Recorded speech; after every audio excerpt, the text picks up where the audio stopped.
Lord God, we seek to be one as you are one. That which we say is the same as that which we do. We pray that we may have such integrity pressed down in our lives that it may be seen by all with clarity, and that truly we may serve our community, that we may serve our families, and that we may be true to our own selves and true to God as we understand God. We pray that as this city council looks out over this audience tonight, that they may find integrity in each person here who speaks and who listens. That together we may discern the truth.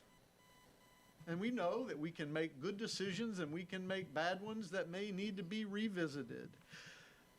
But as long as all this is done with integrity, we shall be that city on the hill to which others may look to and find encouragement and light and strength and hope. Be with us now. I ask this in Jesus' name. Amen. Amen. Thank you, Pastor Ken. Would you tell us a little bit about the Lutheran Church of the Good Shepherd?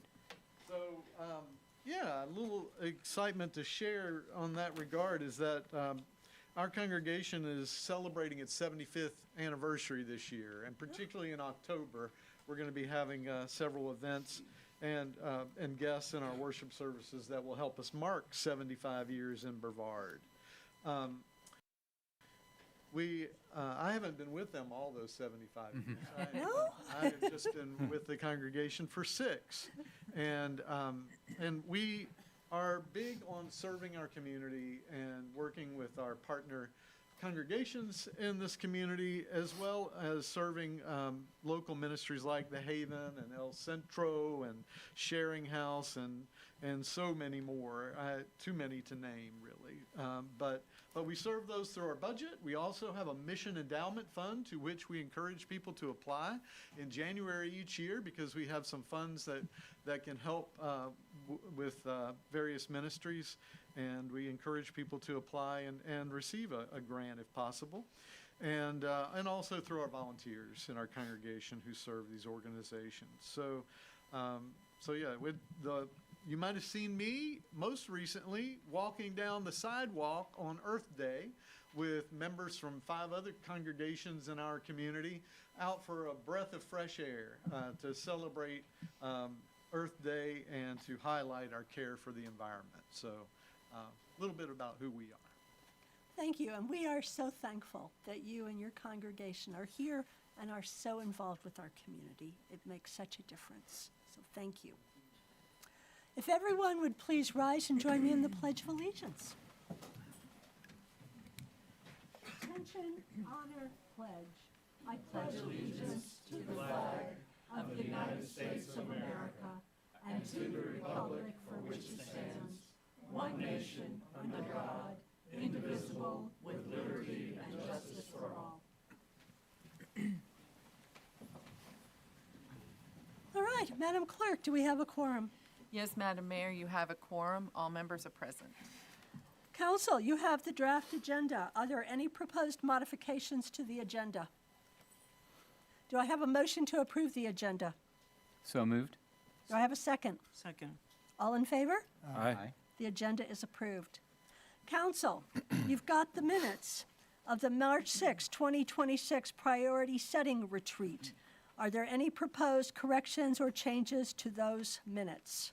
I would like to challenge a comment in the minutes, if I may. The concerns of council has also agreed to a new label, concerned. These are areas where council wishes to make a position and muster the non-budgetary and non-staff resources at its disposal. My recollection is we did not create a new label. We simply said, or I speak for myself. I said, yes, I am concerned. I have a concern about that, but I have a lot of concerns, and if we were to start labeling all of my concerns, it would get to be an unmanageable list, I do believe.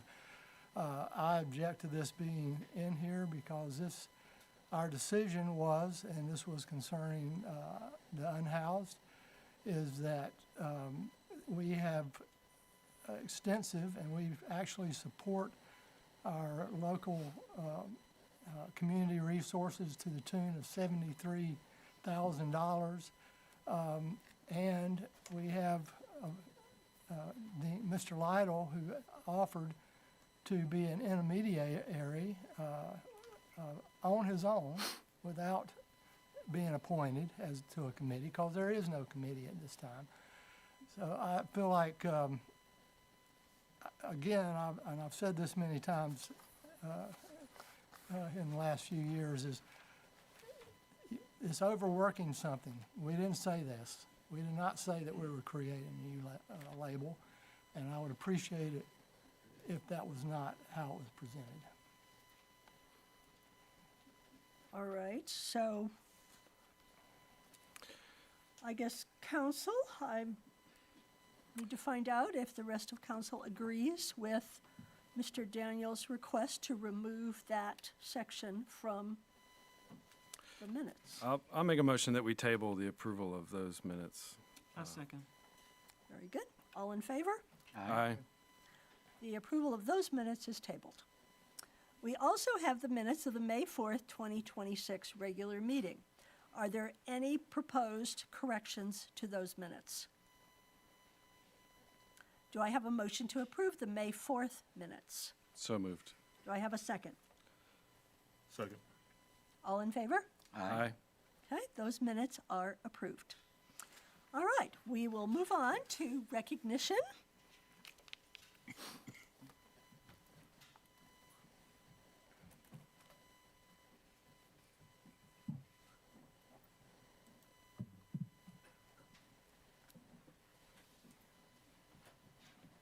All right.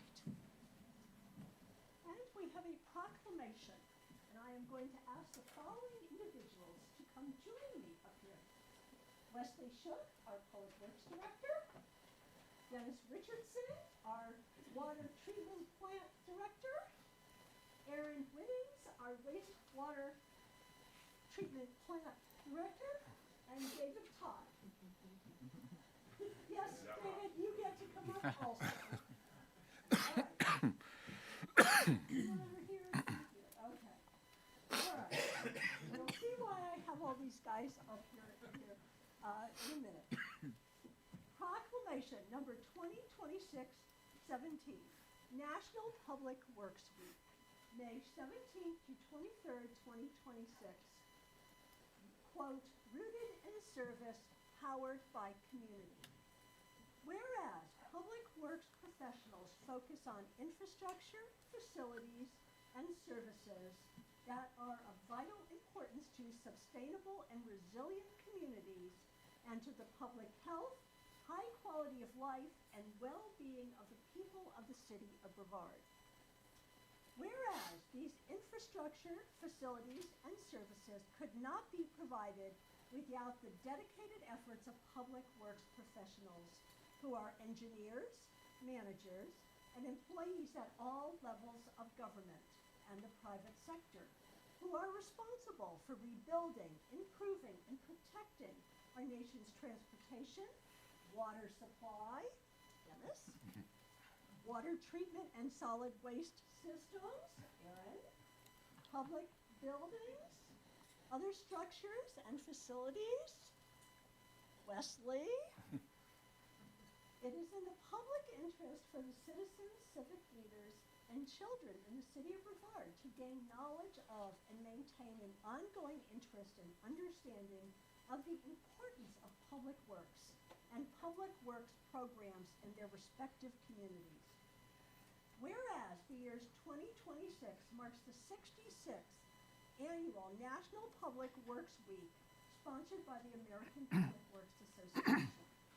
Now therefore I, Maureen Koploff, Mayor of the City of Brevard, do hereby designate the week of May 17th through 23rd as National Public Works Week.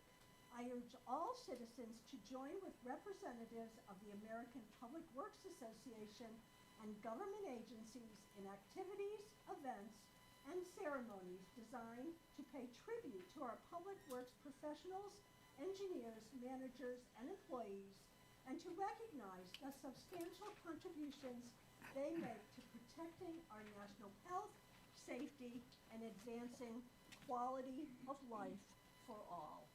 And they certainly are so important to the quality of life here in our city. You know, you cannot imagine if you didn't have water every time you turned on the faucet, and every time you went and flushed the toilet. It didn't work. If your roads were not maintained. There are just so many things that they do day in and day out that we just assume is normal. But these are the guys that make it happen. And they make it happen, and it's seamless and it's invisible to you. So it's important to have the recognition during a special week so that what we take for granted and what usually is behind the scenes is sort of prominent.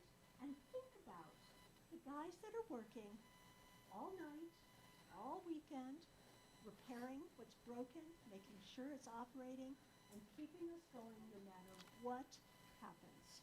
So I just want to say, on behalf of our entire community, how much I appreciate everything that you guys do.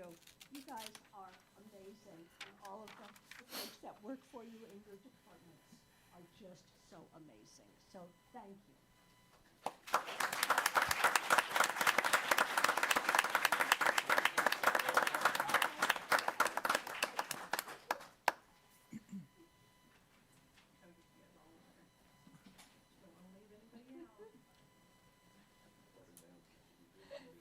All right, thank you all.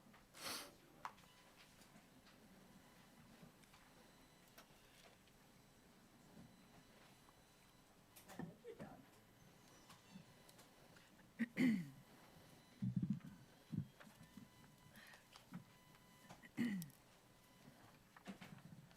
All right, we will move on to public comment. The public is invited to speak during public comment at this time on any topic unless it is a public hearing item on this agenda.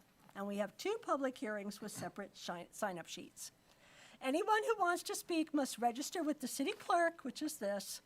When it is your turn, step to the podium in front of city council, state your name and address clearly, limit comments to 3 minutes or less, and avoid repetition. Direct comments to the full council, not to an individual council member or to staff. And I will give you a warning when you have 30 seconds left. And our first speaker is Mr. Doug Powell. Good evening. 250 years ago yesterday, May 17th, 1776, the Second Continental Congress issued a call to the 13 colonies for humiliation, fasting, and prayer in anticipation of some very difficult decisions regarding independence. Prayer, the Bible, our churches, and pastors have always been an essential part of America's history and tradition since the very beginning. And I appreciate the invocations from local pastors and ministers that carry on this tradition at the start of these meetings. When the First Continental Congress met in Philadelphia 2 years earlier, after organizing themselves, the very first proposal from Thomas Cushing of Massachusetts was a motion that Congress should be open with prayer. Yet it was opposed by John Jay of New York and John Rutledge of South Carolina, among others. Why? Perhaps they wanted a secular atmosphere in order to make the important political decisions of their constituents. No. Both Jay and Rutledge were devoted Christians, and both of them regularly studied the Bible and prayed. And they were also heavily involved in government. John Jay became the very first Chief Justice of the United States Supreme Court and was co-author of the Federalist Papers, which explained the proposed U.S. Constitution to its citizens. And in his spare time, he helped establish the American Bible Society, whose primary goal is to distribute Bibles. John Rutledge went on to serve as the governor of South Carolina, the Chief Justice of that state's Supreme Court, and Associate Justice of the U.S. Supreme Court, and was also a signer of the Constitution. So both of these founding fathers very much knew, as judges and political leaders, that civil laws rest their authority upon God's laws. That is why our national motto is, "In God We Trust." In Congress, they were simply concerned that there were so many Christian denominations represented that they could not join together in a similar act of worship and prayer. Samuel Adams, the father of the American Revolution, solved the problem when he announced to his contemporaries that he would be led in prayer by any pastor of good character and virtue as long as he loved his country, no matter what denomination. He had heard good things about Pastor Jacob Duché, an Episcopalian minister, and suggested that he address the Congress, even though Adams was an ardent Congregationalist. So, on September 7th, their first day of addressing the tyranny of King George III, these men didn't partake in a brief invocation, but spent the first 2 hours of their meeting being led by him in prayer and Bible study. I suspect that at least 30 seconds. one person on this dais tonight might relish this opportunity. And now we all know the real history and tradition of America's founding. We know that the first official act of the first Congress was Bible study and prayer, decided by the very men who would go on to sign the Declaration and the Constitution. So as we celebrate our nation's founding in a mere 47 days, if you are tempted to believe the founding fathers wanted a godless nation and a secular constitution, you may want to remember this scene of our political leaders gathered on their knees in prayer. Thank you, Mr. Powell. All right, we will move on. And we are next having our public hearings.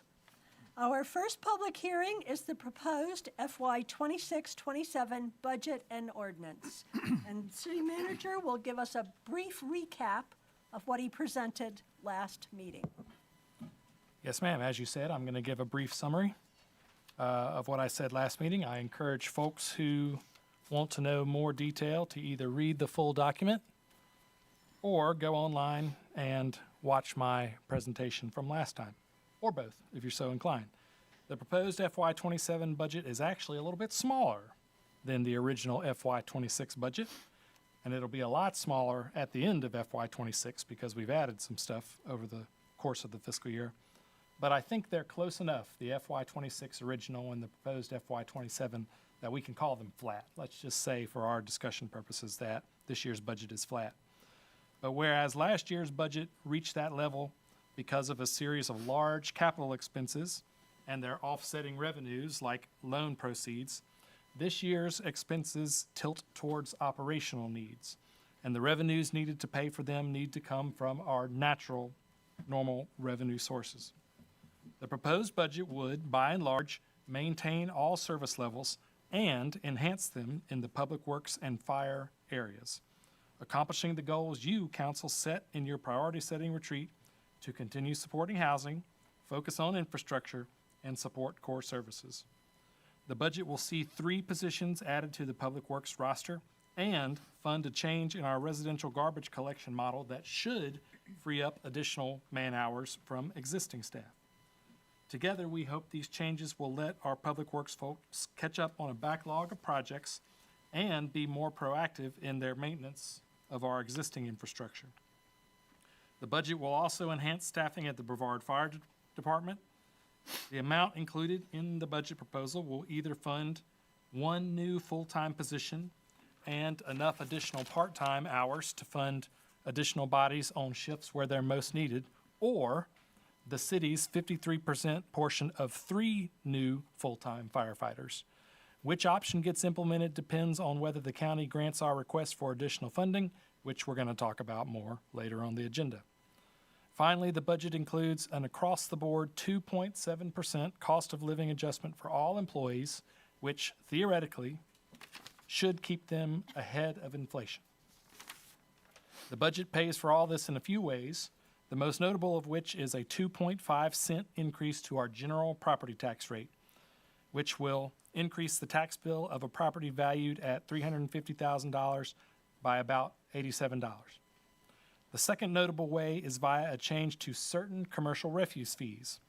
Commercial recycling fee, as proposed, will go from $5.75 to $13 per month for all ratepayers, and commercial cardboard collection fee will go from $10 to $15 a month for all ratepayers, with larger increases for heavy users.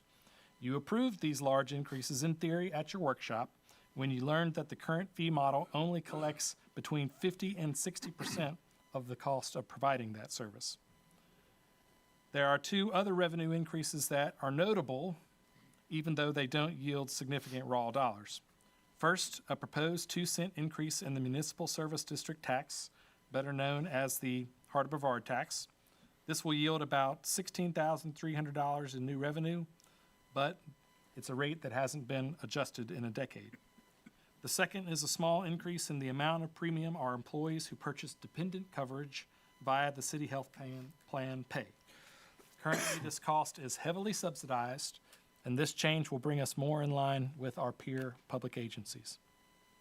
That's the general fund side of the house. As for the utility side of the house, the budget continues with our regular 4% consumption rate increase for all customers, alongside a corresponding 4% increase to the high-strength waste surcharge, for those that are charged that fee, and an increase to the fee that septic haulers pay to dump their trucks at our facility.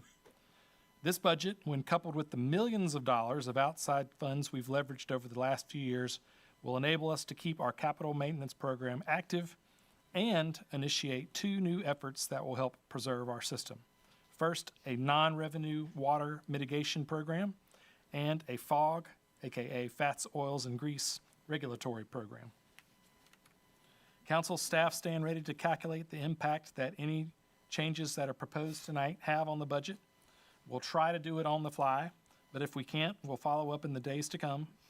There's already one alternative that's been proffered by Mayor Pro Tem Baker, and that's on the back of the supplementary data sheet that I've handed out at your place.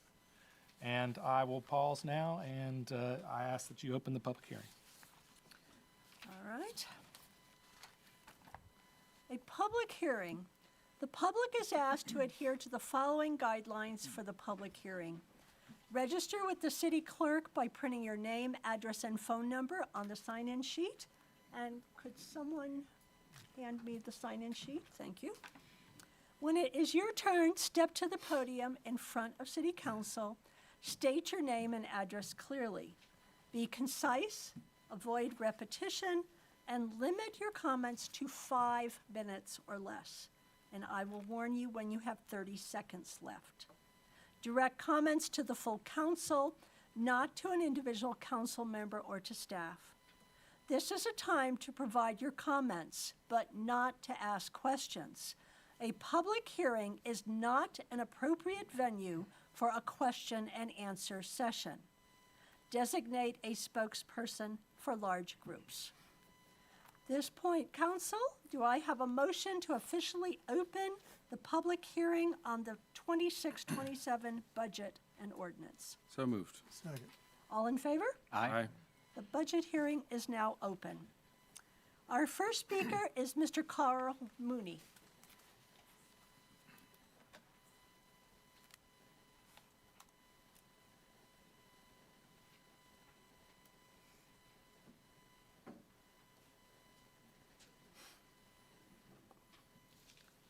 Good evening. My name is Carl Mooney Jr. I reside at 34 Mills Avenue in Brevard. I'm here to talk about the budget proposal to remove $98,000 from the budget that was earmarked for the Rosenwald community. My concern is that in the Rosenwald community, we need, our roads need to be repaired. We need sidewalks. On many mornings, I watch the kids get on the school bus, but they're having to stand in the road to wait on the school bus. And that's a couple of issues. I guess my main concern is, in my lifetime, as being a lifelong resident of the city, I've never heard of you putting money into the Rosenwald community. This has never happened. So I would like to see these funds stay so they can be helpful to our community. Thank you. Thank you, Mr. Mooney. Our next speaker is Jonathan Crite.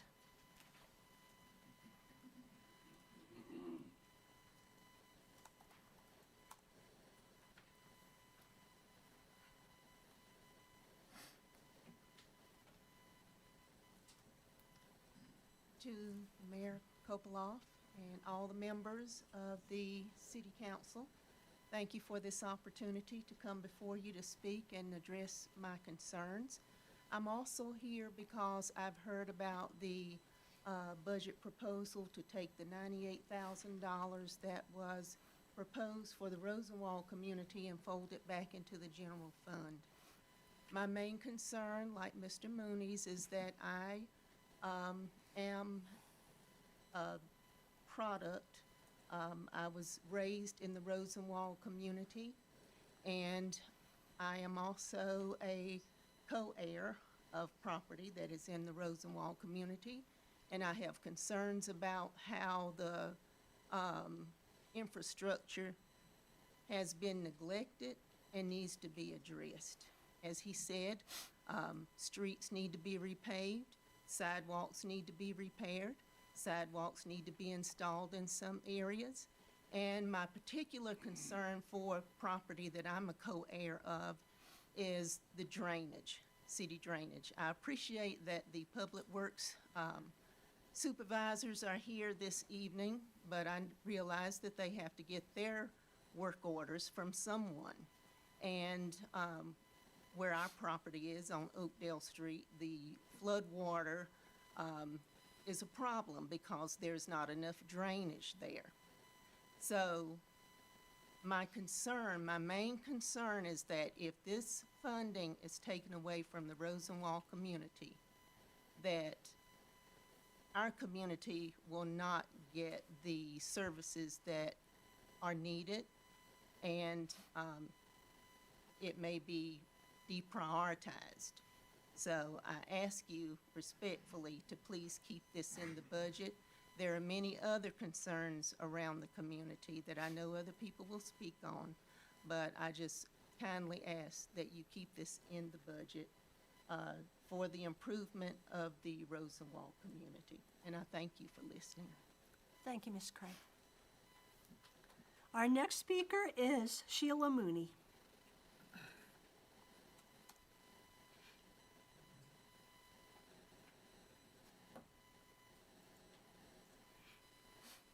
Good evening, Mayor, council persons. Thank you for this opportunity. I'm Sheila Mooney, and I live at 34 Mills Avenue, right down the street. And I must say, I really appreciate the Reverend's opening prayer about integrity. Also, I'm very pleased with this plan for the meeting in the Mary C. Jenkins Community Center about the Rosenwald community. And because of that, and obviously you have goals and plans for our community, I'm just here to strongly encourage you to maintain that $98,000 for our community. Carl and John have spoke about the needs, and there are many more. And the fact that our community seems to be shrinking, we are still here, and we still take pride in our community, and we want it to be one of the best communities. We want our children to understand the vast and great history of our people, and living in a safe, clean, beautiful community will definitely impact that. So I do not envy your task of balancing a budget, but while you're making plans, please remember the importance of Rosenwald community, not just to the members of Rosenwald, but to the whole county and city of Brevard. Thank you. Thank you, Ms. Mooney. Our next speaker is Adam Perkins.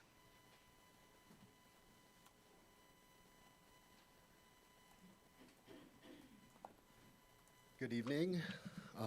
Thank you. My name is Adam Perkins. I live at 1113 North Country Club Road. To begin, I'd like to start by thanking the mayor, council, and city staff for your continued partnership and collaboration with the Heart of Brevard. As you know, downtown Brevard is much more than a collection of storefronts. It's the heart of our community. Downtown serves as one of the city's most powerful economic engines through property taxes, sales tax, tourism spending, job creation, ongoing private investment. Downtown businesses and property owners contribute substantially to the city's financial health. If you were to take downtown Brevard and put a roof on it, it would stand out as one of the community's largest and most productive economic assets.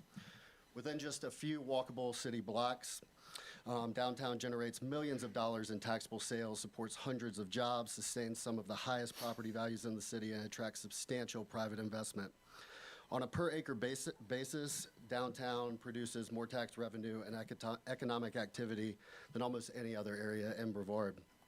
These revenues help fund essential services such as police, fire, public works, infrastructure improvements, and benefit residents throughout the community. Because when downtown thrives, it strengthens the entire city. Heart of Brevard exists to strengthen and sustain that economic engine.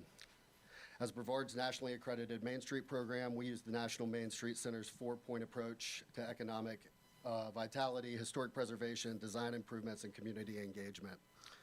With a staff of only 2 full-time employees and the support of more than 300 volunteers contributing more than 2,000 hours annually, we leverage a relatively modest public investment into significant returns for the community.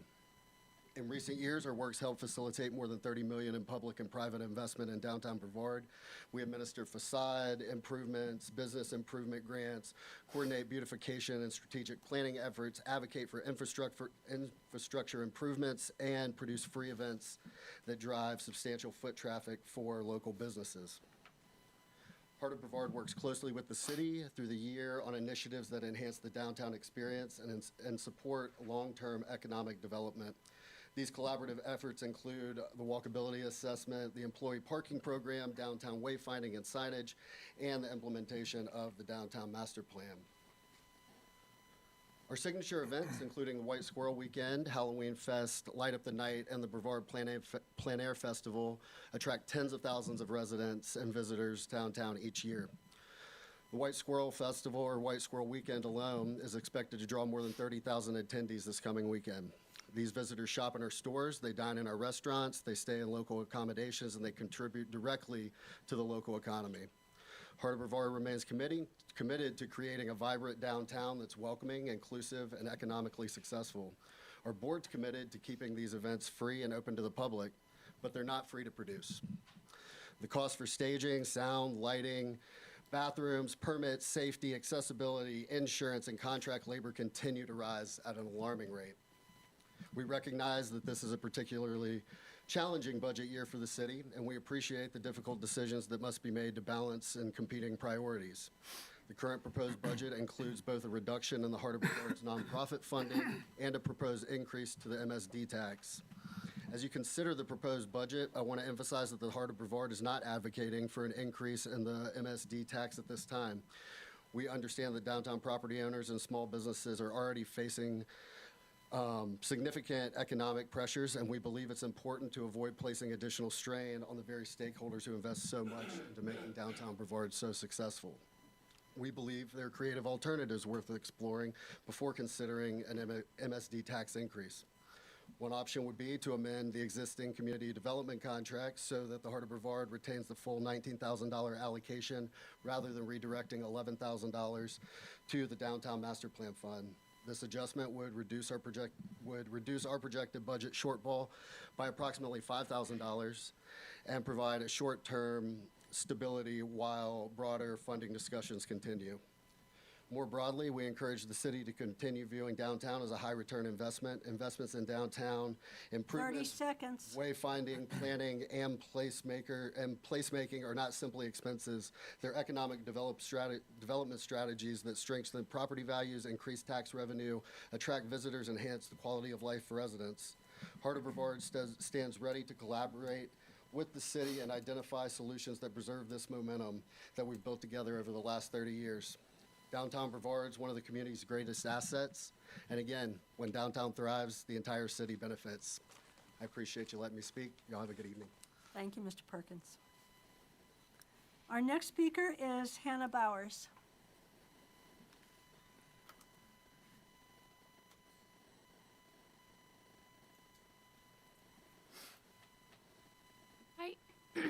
I'm Hannah Bowers. I'm here in my capacity with the Transylvania NAACP.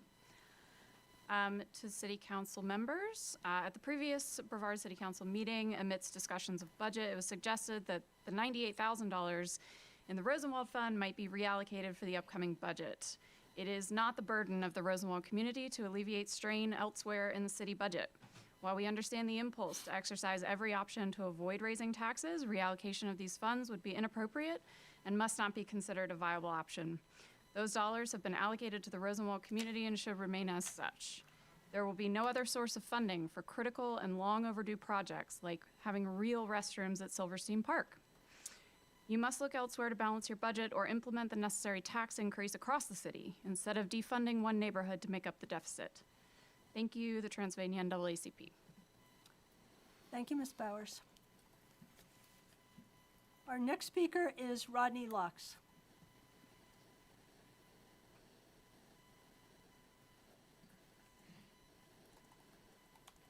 Good evening, council. My name is Rodney Locks. I live at 187 South Rice Street. Everything has been said and so well said. I have nothing more to add. Believe that? I have something else to tell you. First, let me say what I don't like about the proposed 26-27 budget. I don't see anything council is doing to make it affordable to live in Brevard, take care of the homeless, and much less improve our quality of life. Most of us don't have high-paying jobs that will allow us to afford another property tax increase or pay higher water and sewer rates. Council needs to look at its own internal health. When you need money, merging funds into the general funds is like robbing Peter to pay Paul. So don't take the money from the Rosenwald Fund and leave the community with outhouses on the playground so you can renovate bathrooms elsewhere. You need to find ways of getting more new revenue, or you too will be living paycheck to paycheck like the rest of us. I don't like that you are raising property taxes 2.5 cents and water and sewer rates 4.5 cents. I don't like the fact that more than one half of the tax increases to maintain the operation of the government. 57% of the general fund is for personnel and 28% is for operations. I will say I approve of paying staff a livable raise, but the council will decrease, let me put my glasses on. Gosh, can't find them. Its share of the health care premiums for employees' dependent plans from 86% to 83%. Increasing employee-dependent share premiums will make it almost impossible for council to provide COLA and salary increase to compensate for this increase in premiums, and make it hard for employees to maintain a living wage. Premiums for employee-only plan coverage will not be affected yet. What do you think these employees will do when they need to cover their dependents? That doesn't leave much for nonprofits, multi-use plans, downtown master plan projects, renovating City Hall, fixing facilities at the sports complex, removing outhouses at Silverstein Playground, and any other projects you may have. I see also you propose to increase the commercial recycling and cardboard collection fee from $13 to $15 a month to cover 100% of the cost of the services for business. I don't know how you can calculate costs, but that means that sanitation workers pick up cardboard 20 times a month, 5 days a week. That works out to 75 cents a day. The amount of cardboard they pick up is unlimited. You say this is a better deal than the competitive private sector options. How do we get that deal? We residents pay $15 to $75 for one single special collection pickup for televisions, cardboard, furniture, and any of our other stuff. I am against the tipper carts program. I see this program as the city appearance program. You add the architectural study to change the corridor, you're beautifying roundabouts, and now you want to pay 2,500 60-gallon tipper carts and give all residential customers a new rollout bin for our household trash. You say this will create a cleaner community appearance on Collection Day. 30 seconds. As a uniform system of bins will replace the hodgepodge system we currently utilize. I suggest you repair our streets, and council can brag about how we have the best looking streets in Brevard. You can keep my tipper cart, and you can use the money to help pay for increasing the public works staff. I wish I could give this to somebody else, because I got plenty more that I don't like. Thank you, Mr. Locks. All right, our next speaker is Rebecca Wynn.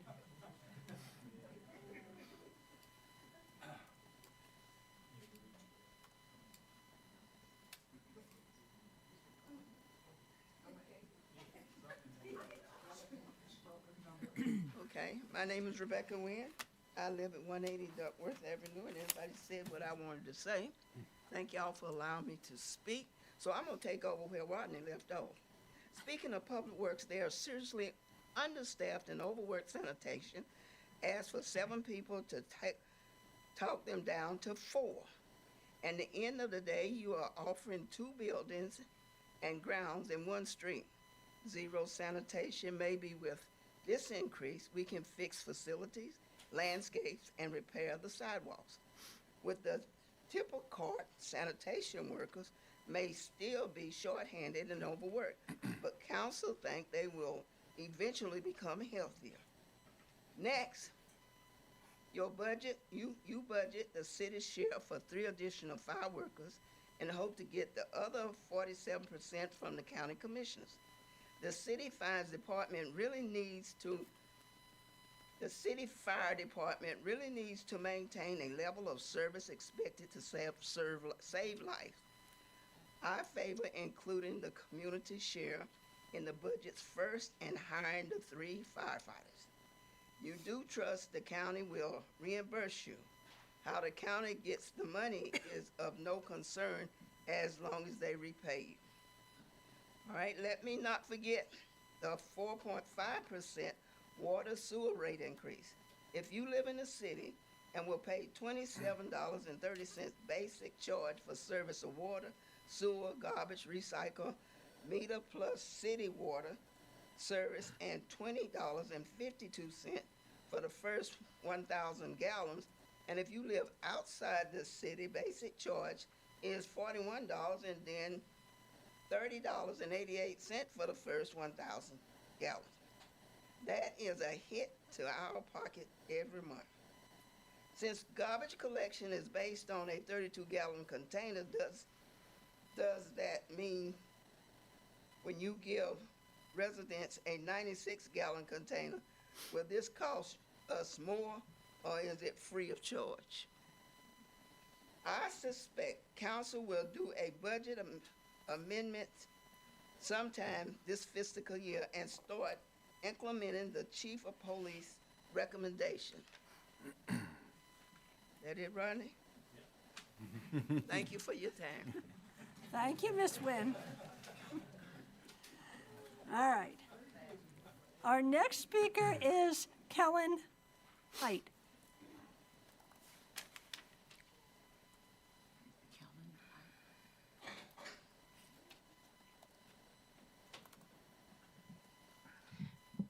Hi, everybody.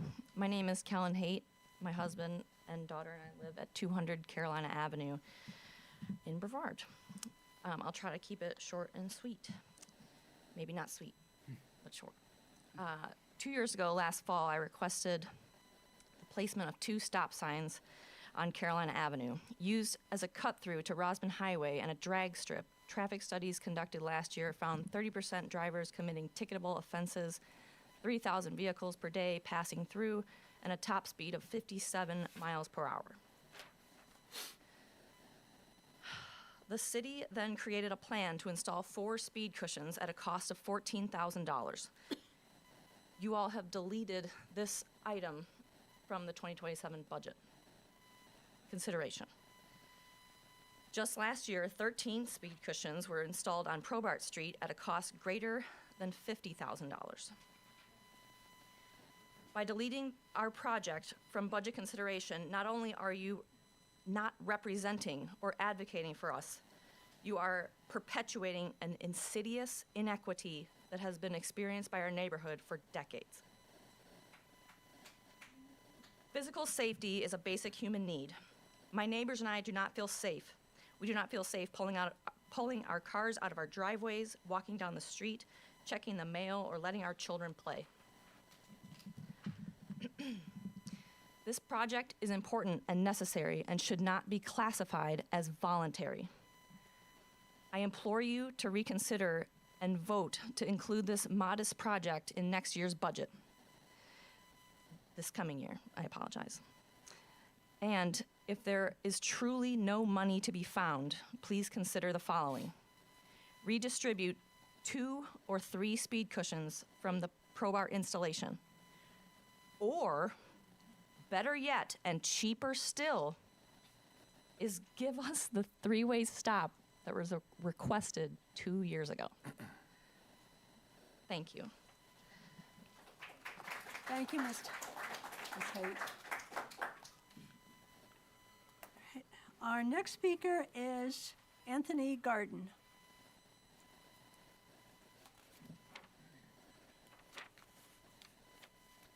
Hello, my name is Anthony Gordon. I live at 69 North Lane. I am here with the same concerns that many of my neighbors have had about the budget money for the Roosevelt community. I live there and have lived there all of my life, and I can tell you now that not one time have I seemed to have been considered for anything in the budget since 2008. Y'all know my concerns about the property, the city, drainage in my yard. I was told it wasn't in the budget. I was told it was going to be put in the budget. Now that this Rosenwald budget is, our grant is out there, whatever the money come from, I wish it would be provided. And it, once again, y'all are asking the least to give the most to those who don't need it. Our community is hurting. Our roads, I just called the city about patching some holes in our road. They patched one hole, left the scene. I called the next day. I said, what happened? We had an emergency. We had to leave that one patch. We will call you back whenever we can find out when we're going to come out there. Then that's it. So now we got one little road, one little patch in the road, and it's harmful. We can't get any help. We call. How do y'all just dismiss us? How do y'all just dismiss us? I mean, we've been here a long time, and you act like we don't even exist until a contractor decides he want to build a house in our neighborhood. You would dig up the damn road, you would move out all of the dirt, put in a pipe, and leave the gravel there until the rain wash it away, and then we have to call and complain about the road with holes in it. It doesn't make sense to me. And I was told that these contractors, when they do ask for permission to build or get permits to build these homes, money is provided to repair these roads, but they have not been repaired. And if the money was provided for it, why haven't they been repaired? What else can we say? I mean, we see, we come up here and we ask and we talk, we never get any answers. Nobody seems to have an answer for a damn thing. Nobody. Thank you. Thank you, Mr. Garden.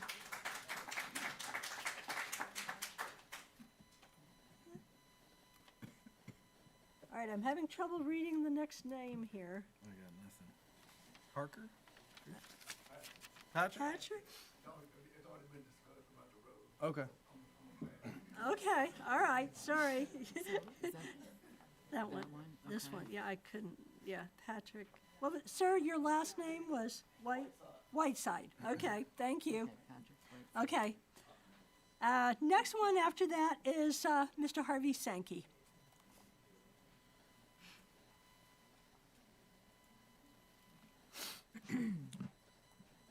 Good evening, Mayor, City Council. My name's Harvey Sankey. I live at 51 Lake House Trail in the wonderful city of Brevard and wonderful county of Transylvania. It's hard to follow Rodney. He said a lot. Twice.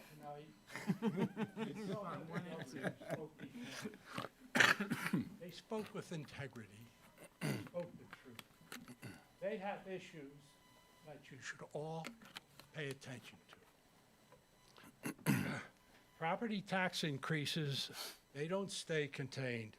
They hit homeowners directly and then ripple out to maybe renters, families, and anyone trying to get ahead.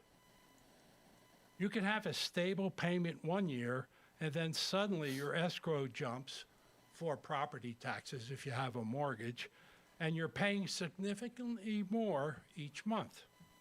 For a lot of people, that's not a small adjustment. It's the difference between feeling secure and feeling stretched. And yet these increases keep happening like they don't have real consequences. They do. They affect how people live, how they save, and how they plan for the future. The recommended fiscal year budget for 26-27 by the city manager shows a property tax increase of 7% over last year, plus additional fees over last year. And that comes after we had an 8.3% tax increase the prior year. So you've got an 8.3 tax increase. Now you have a 7% tax increase. Part of the 7% increase includes a 4.4% increase in the general fund for operating departments. I agree that this increase is necessary. It includes 2.7% COLA for the city employees, 3 new full-time positions in the Public Works Department, enhanced staffing levels for the fire department, and 2 new police cars for the police department. Well, what about the other part of that 7%, the 2.6%? Are these increases necessary? These are in the non-departmental funds that I'm talking about. Are they necessary? Housing Trust Fund, the Multi-Use Path Fund, the Downtown Master Plan Fund, and other fund increases in these non-departmental budgets, are they needs or are they wants? City manager prepared a cumulative impact of potential tax and fee increases. I looked at the last 2 years. On the burden increase, which includes the property tax increase of last year and this year, plus additional fees, that's a 20.5% burden increase on a household that is appraised at $191,760. On a household of $595,000 that was appraised, it's a 29.8% burden increase over the last 2 years on those households. The other item I'd like to talk about is the fire department. I know we are looking for money from the Transylvania County. But if we don't get that money, are we going to spend 100% of the payroll for these 3 fire department people? or what are we going to do? The recommended budget includes a city 30 share seconds. of 53% of those wages. We're looking for 47 from Transylvania. Property tax rebates for the lower income taxpayers. Why can't we have something, and I brought this up last year when we had this problem, a rebate for the taxpayers whose a lower income or whose age related. I brought this up last year. You started, it stopped. Now you're doing something, and you're going to mention this later on to help these people out, but you started too late. You should have started this 6 months ago. Time, Mr. Sankey. Thank you. Thank you. Our next speaker is William Bell.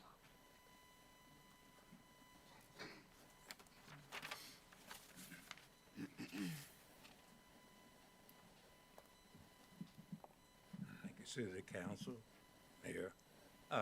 Mostly, I want to speak on is the drainage system.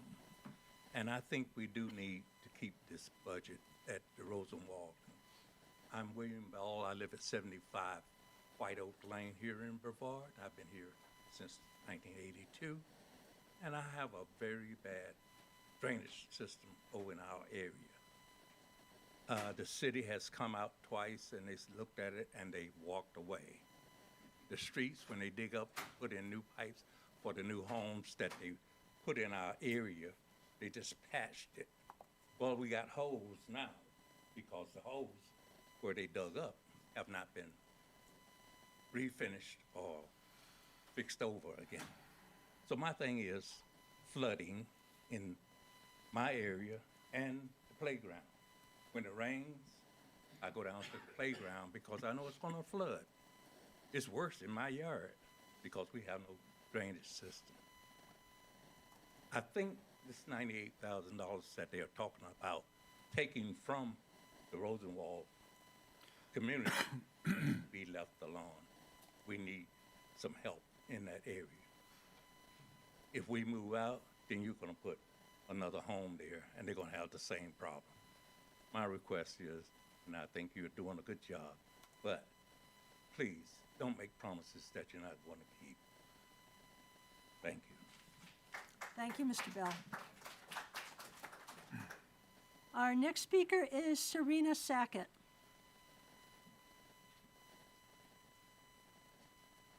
Good evening. My name is Serena Sackett. I live at 72 Carolina Avenue. I have two statements of concern to make tonight.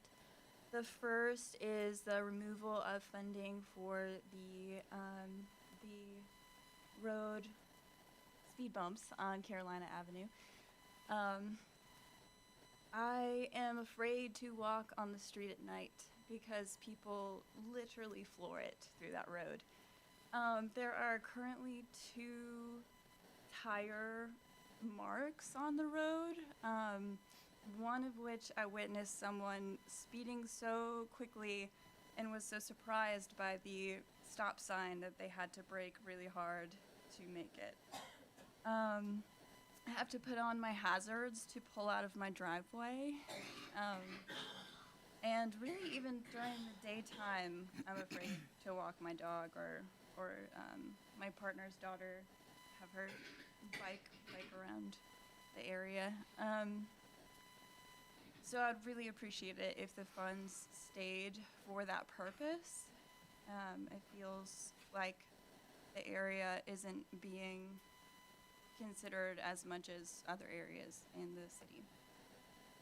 Secondly, I would also like to state my support for the funding staying for the Rosenwald community as well, but I feel that those concerns have already been really sufficiently stated.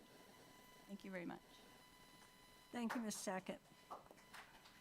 Our next speaker is Jeremy Whitworth.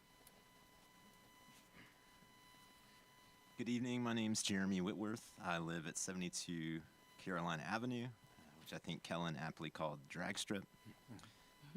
Every night, the between about 9:30 and 10 o'clock, I walk out the door with the intention to walk my dogs 50 yards to my left down the road to this little grassy area on the corner of Silverstein and Caroline Avenue. I take baggies, just so you're aware. I walk out the door, I go left on the road. I'm at the head of Beth and Steven's driveway, and thankfully, they pull forward quite a bit, so there's a lot of room there. When I get to Miss Sylvia's yard, she parks just off of the road, and so I have to be in the road to keep going in that direction. So I get around her car, hopefully, go a little further, and then I eventually look both ways and scramble across the road to the little grassy section on the corner.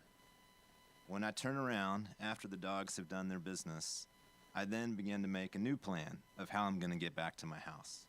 And I'm telling you this because every single night, I have to make a bailout plan so I don't get hit by a car.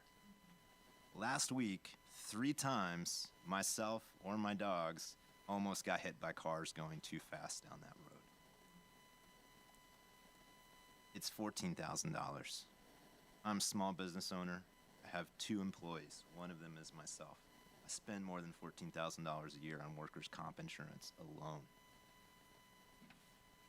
So $14,000 potentially allows my daughter to actually go get the mail without me being scared about the fact that she's 10 yards up the road, but she's on the side of the road. $14,000 means that maybe myself or my dogs don't get hit by a car trying to take them to go to the bathroom at 9:30 or 10 o'clock at night. And I don't have to walk up and down that road, always having a bailout plan because people drive like bats out of hell, thinking that there's a timing race somewhere that I'm not aware of that goes from one end of Caroline Avenue to the other end of it. It sure seems that way if you live there.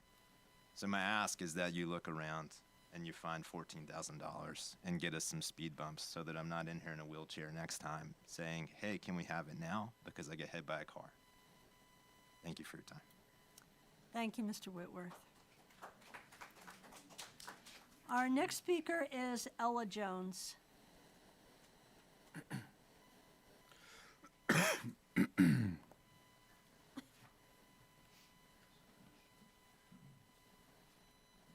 Mayor, City Council, good evening. I don't want to be redundant, but some of the same things that has been spoken already, I'd like to bring them up again. When we start talking about the budget for the Rosenwald community, if it's not remained the same, can it be increased? For these reasons. And here we are again, talking about the rise of taxes in the community. And I proposed one time before, and I will again, most of the people in the Rosenwald community are retirees and are on a strict budget. If we talk about raising taxes again, we may be putting these people in some kind of financial harm, which we don't want to do. We've also heard about water problems on Oakdale, on North Lane, a lot of the other places. And these areas, if you look at them, could be considered a water plain, even on McMinn. And if we continue to put structures or not put structures or improve the roads situations in these areas, that's what it will become. We also need speed breakers in our community for our kids. People just fly through Cashels Valley Road, whether it's large vehicles or what, but we have children that play on the playground, and when we thought that once we got the area fixed where the water was coming in and everything was sinking in, we got that covered up, thought we had that worked out, but it seems to be a speedway through there. And we need either, I don't even know if a stop sign would do it. We need something where people are coming across that bridge. We don't have to worry about our kids being killed. We also need to, I've talked about the repairing of the streets in the community. And on Oakdale, it's just about, when it rains, it's just about a water situation there. We've had people complain about so much water in their yards, and there has been help that has come, but it seemed like it's to no avail. And we just need help there. And before we talk about increasing taxes again, please consider that there are people who are really struggling. The other thing is, there has been a proposal to help with the playground in reference to having a shed there. I hope that that is still in the budget and that it will be materialized soon. And as Rodney, Rebecca, many others have talked about our concerns, the concerns are universal. We all feel the same way. And I love my community. I want it to be taken care of just like everywhere else. Thank you. Thank you, Ms. Jones. All right, that is everybody that signed up for this public hearing. Council, do I have a motion to close the public hearing? So moved. Do I have a second? Second. All in favor? Aye. The public hearing is now officially closed. I will now open the topic for discussion and comments from council members. And we will start with Mr. Wise.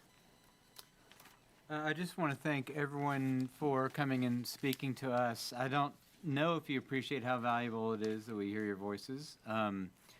And sometimes it can sound like we're not listening, but we truly do and weigh every word we hear very carefully. As you know, there's a lot of hard decisions to be made in the next couple of weeks about the budget. This helps us weigh priorities that we hear from our public. Thank you. Ms. Holder. I too want to say thank you to everyone who has come out. I haven't had a chance to really count how many, but it's made an impact. Your time is spent well to come here and speak.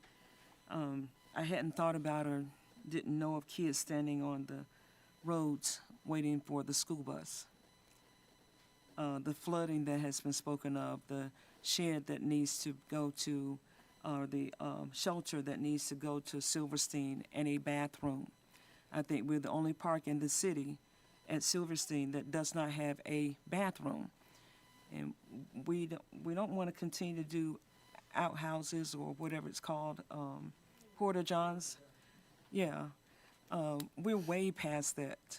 And this is 2026. And it's time to have restrooms there. I certainly agree with a lot that has been said. You have certainly enlightened me in many, many ways. And I will continue to stand my ground on how I feel about this. And it's no surprise, I've said it here before, we need restrooms. There are other parts that already have a restroom, but we do not at Silverstein. And the money that is there, the $98,000 that is there, it won't pay for it, but it will be seed money. And perhaps we can get other people to come in and help. They'll see that we've got something started and be able to help and get these things done that need to be done at Silverstein, like a shed with tables and chairs and like a restroom. So I think that you all have spoken loudly and clearly. I hear you. And I also hear the other concerns outside of that, the flooding and the kids on the street. It's a lot. It's a lot. I really appreciate your time. I really appreciate you coming here to speak your concerns as well and get the speed bumps done. And thank you. Thank you so much. Mr. Baker? Yeah, I too want to thank everybody that spoke. I mean, I think this is the 5th time I've been up here working on a city budget, and we have had years where I think we opened the public hearing and nobody has signed up, and we close the public hearing and we move on, and that is a failure of the city, in my mind, to communicate about what we're doing up here. And when I was listening to a lot of the comments, I kept coming back to the word failure because I think the city has failed to communicate about so many of the things that are in the budget, and the Rosenwald Fund in particular. I just don't think that we have communicated about that for the community, and I think that is the reason why we have that listening session coming up, which I'm really glad that we're doing. There is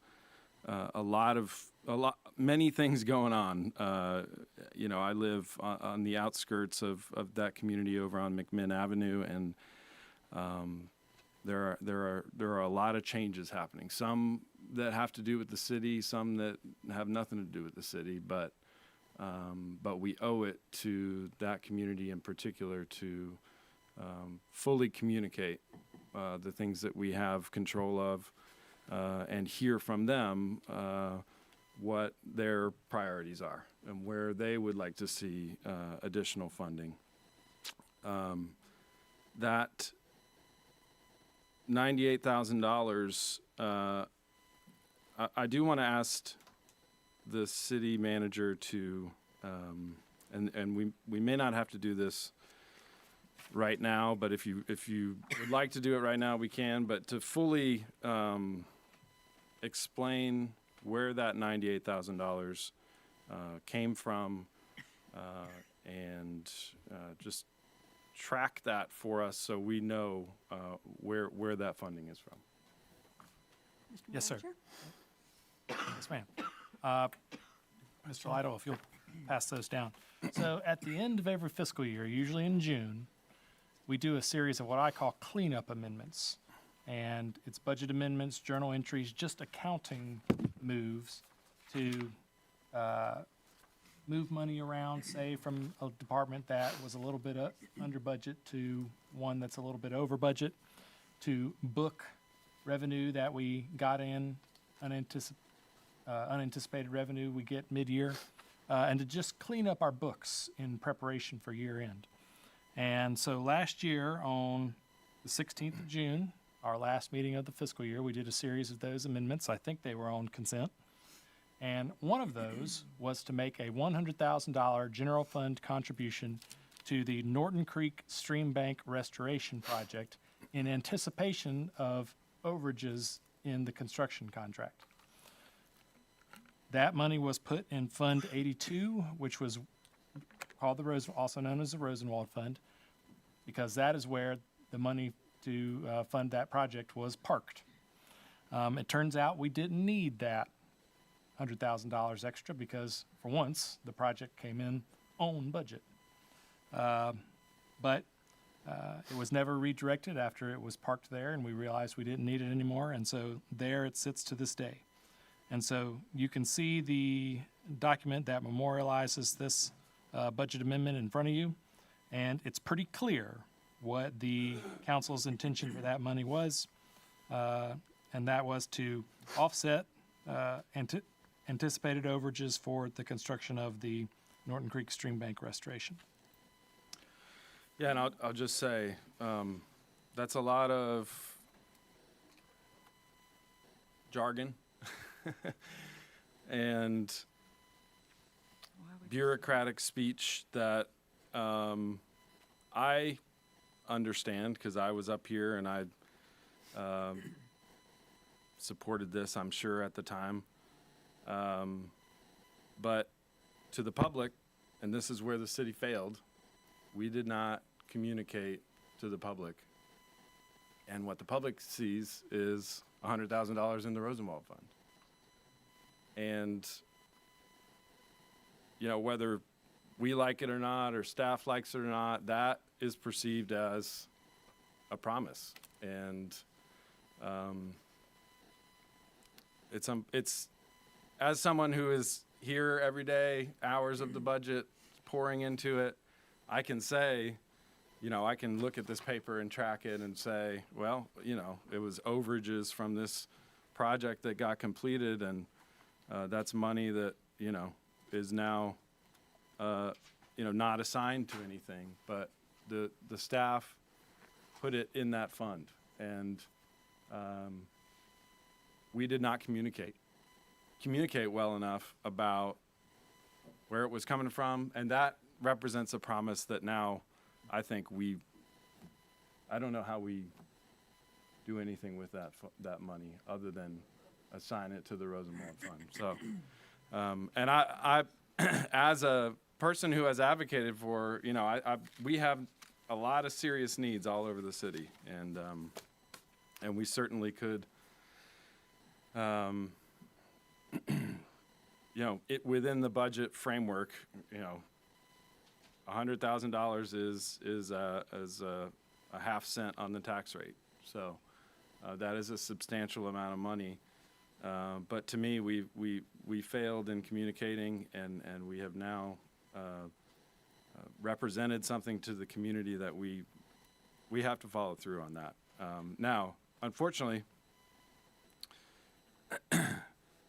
that money is still unassigned. So now we've got to do the hard work of figuring out where that money goes. And it was great to hear things tonight from the community on sidewalks and streets. And the truth is that we can't necessarily spend that exact money on the particular project in a particular spot as of now. We've got to do that work as a group. And maybe the listening session coming up can be a part of that. I will say that I maintain that this budget has to, in my mind, we've got to do some work at the sports complex. A child being run over by a truck is just a bridge too far for me, and we have to figure out that parking lot. I was there last week, again on a Tuesday night, and Chief Owen, you'll appreciate this. I was there at my son's end of season soccer party. Little League was happening at the same time, and a Little River Fire Department fire truck pulls into the parking lot. And I mean, the parking lot is, I didn't get a spot in the parking lot. I went through the whole thing and went out and parked over at Davidson River School. And the fire truck could not get through the parking lot. He went all the way around, got stuck, had to wave down a Little League parent. And I'm sure the person driving the truck obviously worked at the fire department, wanted to see his kid play Little League, but was worried a call might come in and he would have to have the truck. But the fact remains, he was trying to pull a fire engine through the parking lot and was not able to get through. And to me, that is a safety issue. That is where our kids play sports. And if they get injured in a sport, let alone run over by a truck, we need the emergency vehicles to be able to get through there. So that is a dire need for me. That's why I proposed this using alternate 2 of the commercial cardboard fee to add funding for the redesign of that parking area. And that does not include construction funds, which we are going to have to find as well once we have the design work. I'm sure that Little League and the soccer folks will be able to, and possibly TDA and Friends of Acoustic Trail will help fundraise for that. But that is an effort that we've got to make progress on this year. I think we owe it to our kids and the future operation of that park, because we're kind of a victim of our own success over there. I mean, it's great to see the ball fields full and the soccer fields full, but the city has to do our part in providing safe facilities for people, and we're failing at that right now. So, again, there's other things we could talk about. I do have one more question on the Heart of Brevard, the suggestion to reduce the amount they're currently paying back to the downtown master plan.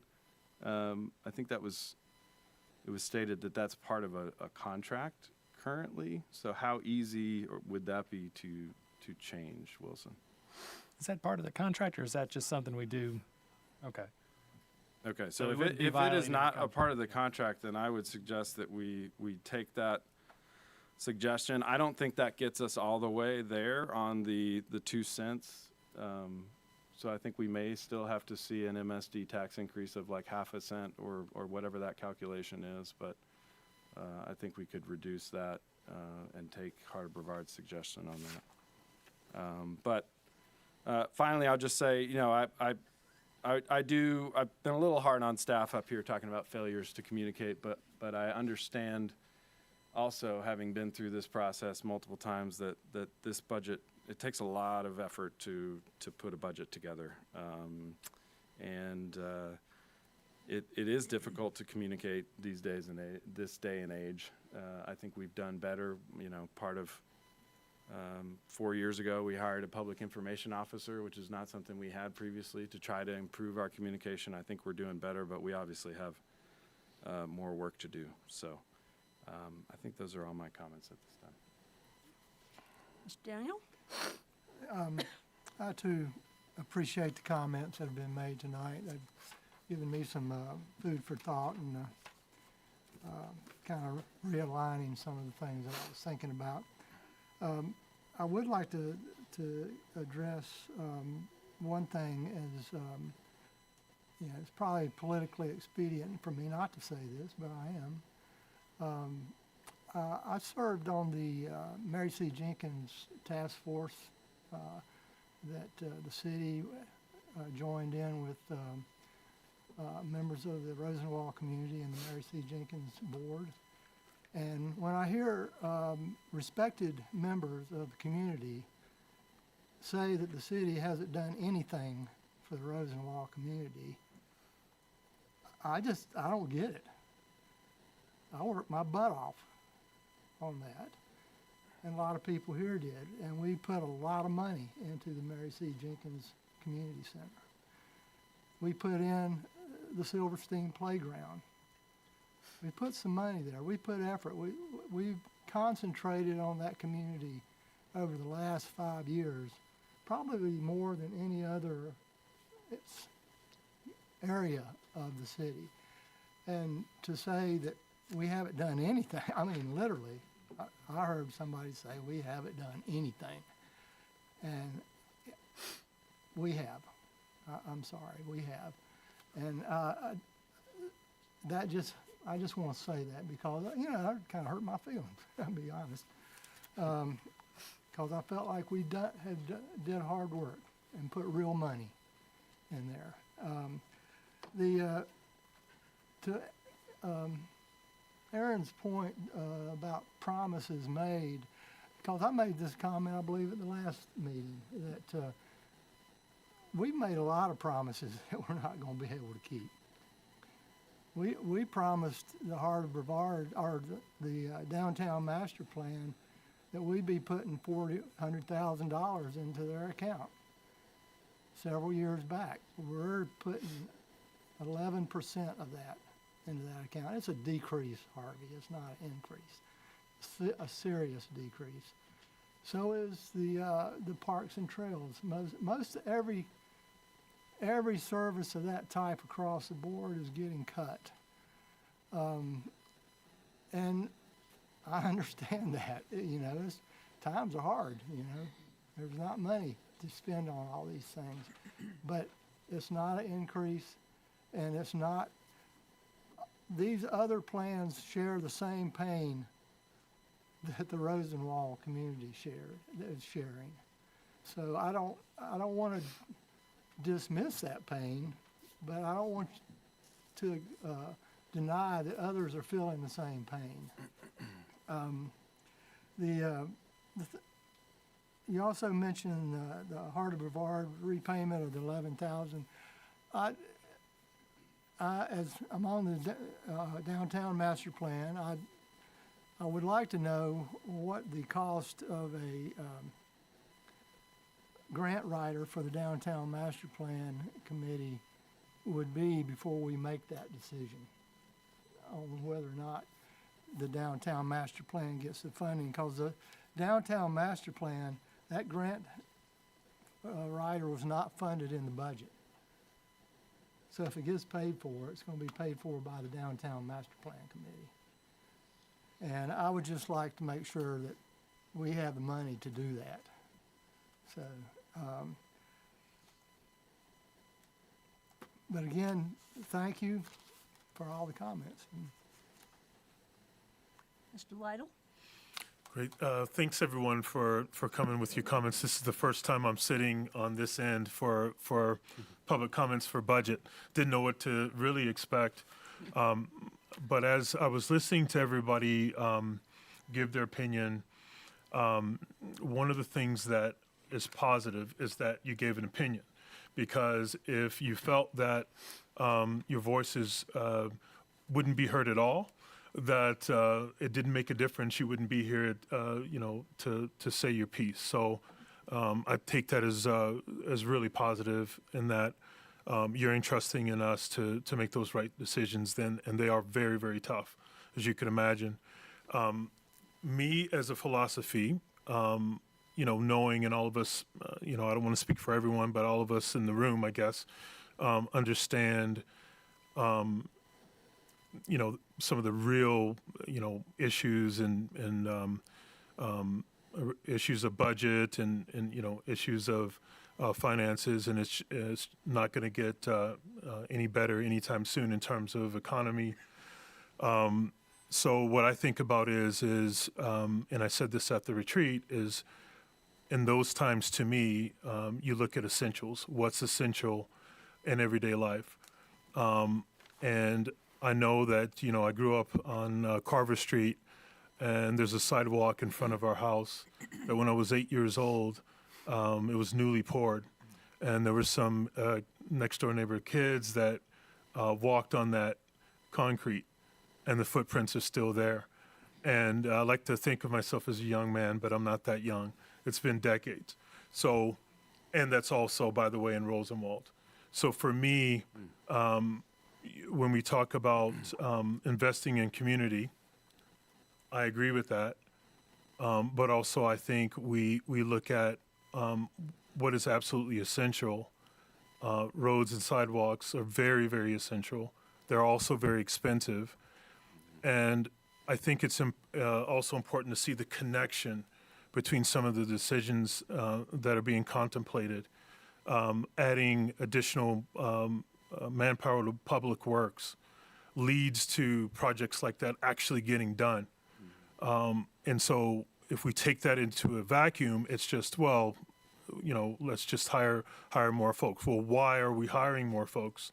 It's to get to those projects that have been sort of neglected. So I don't know quite what my conclusion is.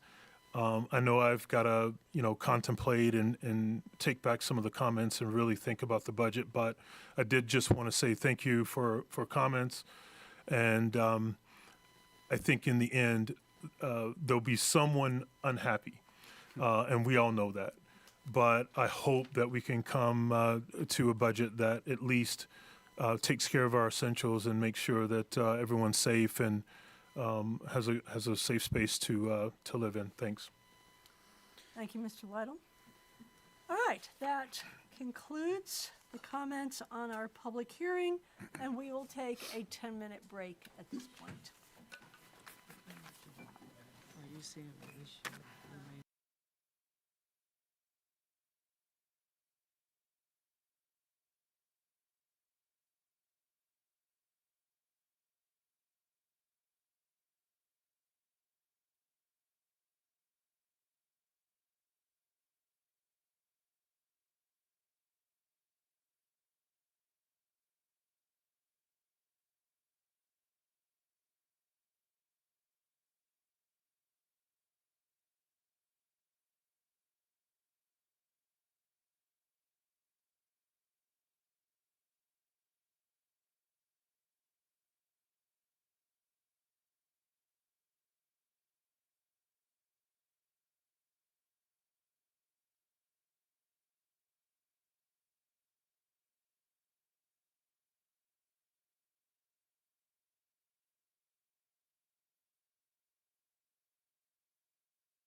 right, and we are moving on to our second public hearing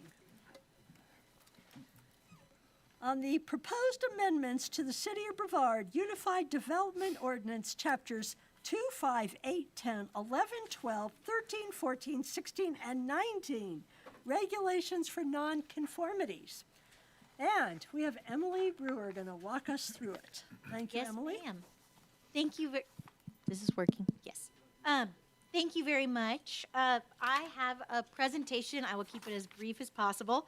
That provides an overview of how nonconformities are regulated and outlines how we're proposing to improve the clarity, fairness, and redevelopment outcomes of the city's development ordinance.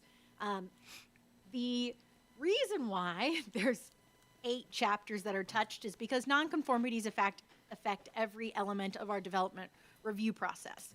But it's pretty much all in Chapter 14, so that is where the meat of this is. What is a nonconformity? A nonconformity is a use, structure, sign, site feature that was legally established but no longer complies with the code. Some of those examples are on your screen, but they include a building that doesn't meet setbacks or something like that. Nonconformities are not violations. They were legal when they were established. And as communities grow and update our standards, nonconformities are inevitable. The issue is not that they exist, but how we manage them over time. The big question before you is how much flexibility should they be given, should they have moving forward? So, under North Carolina law, nonconformities are generally allowed to continue even if they do not comply with current zoning regulations. That's what you think of as grandfathering in something. However, local governments are authorized to adopt ordinances that limit the expansion, enlargement, intensification of these nonconforming situations and may require compliance with substantial improvements, reconstruction, or changes that occur. But that core issue is really that nonconformities sit at the intersection of vested rights, which is what property owners can continue to do with their property, and our zoning authority, our zoning powers to be able to regulate land use. And so that's what makes this such a complicated topic. There's really those two diverging concepts, protecting existing property rights with the public interest in gradually bringing development into conformity with our adopted plans and regulations. And as land becomes more scarce, redevelopment and densification of existing properties continues to occur more and more. So this is something that we really need to think about and clean up in our ordinance. Regulations, it really is a balancing act. Regulations that are too strict may discourage reinvestment and property upgrades, but if we're overly lenient with the regulations, we can perpetuate noncompliance and outdated development patterns. The overarching goals of a nonconforming regulations are to limit substantial investment in those nonconformities, encourage eventual elimination or mitigation of the impacts of those nonconformities on their surroundings, and to preserve the integrity of the ordinance and the character of the community as it is expressed in our development regulations. So those are the 3 things that we focused on in looking at this nonconformity regulations and moving forward. So first and foremost, we looked inward. We looked at our current ordinance challenges, as we do with anything. The nonconformity chapter has been on our list of wants to change for a while, and has continued to become even more and more important in the way that we review our ordinance, in the way that we review developments. The current ordinance presents several different challenges. It is often very vague and confusing, which can make it difficult to administer fairly and can be challenging for developers and property owners to understand their expectations and what they can do with their property.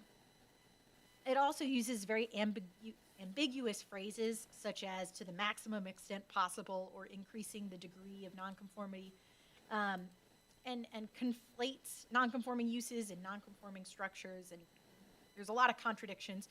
So it becomes really challenging for us to be able to administer this fairly and objectively with contradictions and vague and confusing language. And then finally, it also relies on investment thresholds that are tied to building value to determine when compliance is required, without clearly defining normal repairs versus improvements. And really, staff, with this model, staff has been forced to estimate project costs, and it makes it very challenging for us to be able to do that, and requires us to really parse out different project costs and put them in different budgets, look at that kind of a method. But in practice, it really prevents investments from happening, especially in low-value buildings, because that full redevelopment that gets triggered as a result of the investment that they're putting in as a percentage of the building value is financially infeasible for them to be able to do that full site redevelopment and then come into full compliance with our ordinance. So we've been navigating these for a while and have a number of proposals before you today for that. So non-conformity regulations, like I said before, uses, structures, lots, and site features. Site features or any other development feature on the site. So a sign would fit into site features, landscaping, parking lot, all of those different kinds of things. But we also have a number of policy considerations that really apply to each of the nonconformities, different types of nonconformities. The authority to continue, the authority to expand or alter, and when compliance is required. So that first one, authority to continue, is covered by state law. So we're really focused on the second two. So I'm going to walk through very briefly some of the things that we thought about and different approaches, and then how we're proposing to put that into the ordinance language. Different expansion policy approaches exist. There's a strict elimination approach, which prohibits expansion entirely, which is simple to administer, but can, again, discourage that reinvestment. A controlled expansion approach that often allows limited expansion. Sometimes they use percentage caps to say you can expand by up to 25% or something like that. That can offer moderate flexibility, kind of within control. And then a compliance-based approach, which allows for the expansion if the improvements comply with the different regulations. So really making sure that that new investment is aligned with policy goals, development concepts, or development regulations. So really trying to move the investment into a way that complies. But different types of nonconformities require different types of policy approaches. So for nonconforming uses, this approach is largely unchanged from what we have in our existing regulations. Expansion is generally not permitted, though we have some exceptions that may be granted for low-density residential uses. The way we've defined it is single, family, duplex, triplex, quadruplexes. An example of this might be a single-family residential home is not permitted within the downtown mixed-use zoning district. We want to make sure that that house can still have an expansion or have an accessory structure or something like that, even though that use is not permitted. So that's why we have that one exception in there. We also have included that increased intensity, such as longer hours, more employees, higher trip generation, are typically prohibited. We've included guidance and information as to what that looks like in the actual ordinance language. And then if a nonconforming use is abandoned for 180 days or more, it cannot be reestablished. And once converted to a conforming use, it cannot revert back. Again, these are basically what's in our ordinance right now with some clarifying statements. Nonconforming structures, on the other hand, are a little different. Nonconforming structures may be enlarged as long as the expansion does not increase the degree of nonconformity and complies with the current regulations. So this falls into that compliance-based expansion approach. we have something kind of similar in this, in our current regulations, but we have added a lot of details as to when exactly something is increasing the degree of nonconformity, including this chart or this graphic and some very clear examples as to when something would be increasing the extent of the nonconformity. So in this example, a building encroaching into the front setback currently may expand elsewhere on the property, but cannot be in the setback area anymore. So that proposed language, that's an example of what it means to be increasing the degree of nonconformity. And we're really trying to make this as putting that in the ordinance language to make sure that we are consistent in application and fairly administering this with clear expectations. We then have some information on if a structure is damaged as a result of natural disaster or accident. The permissions vary slightly. Structures that are damaged less than 50% of the replacement value may be reconstructed as before, provided it begins work within 180 days.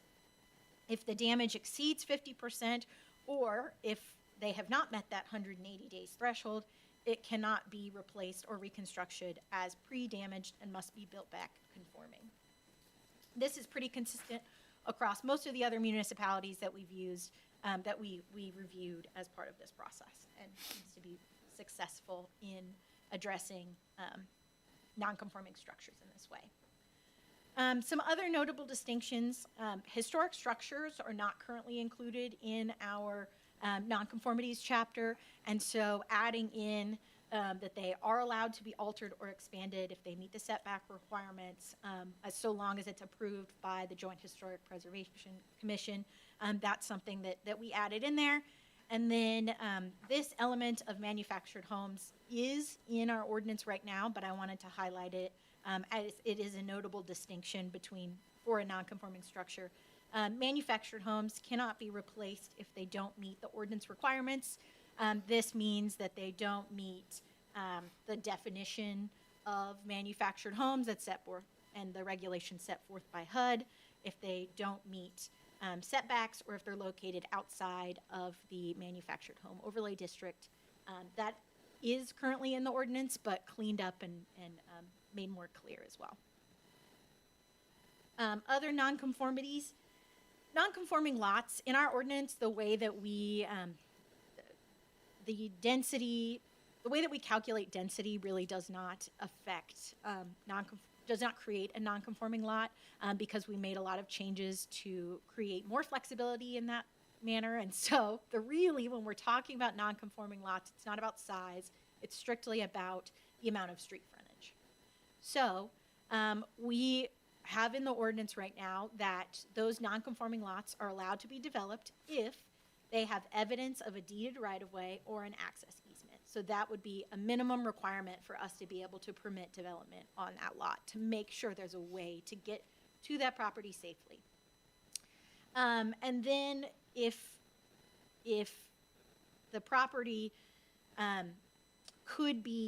there's multiple owners, or there's one owner that owns multiple properties, we would require them to be combined in order for that to be developed, to make sure that we're getting some lots that have the adequate street frontage. And then no subdivision activity would be allowed to occur unless it remedies or improves the nonconformance situation.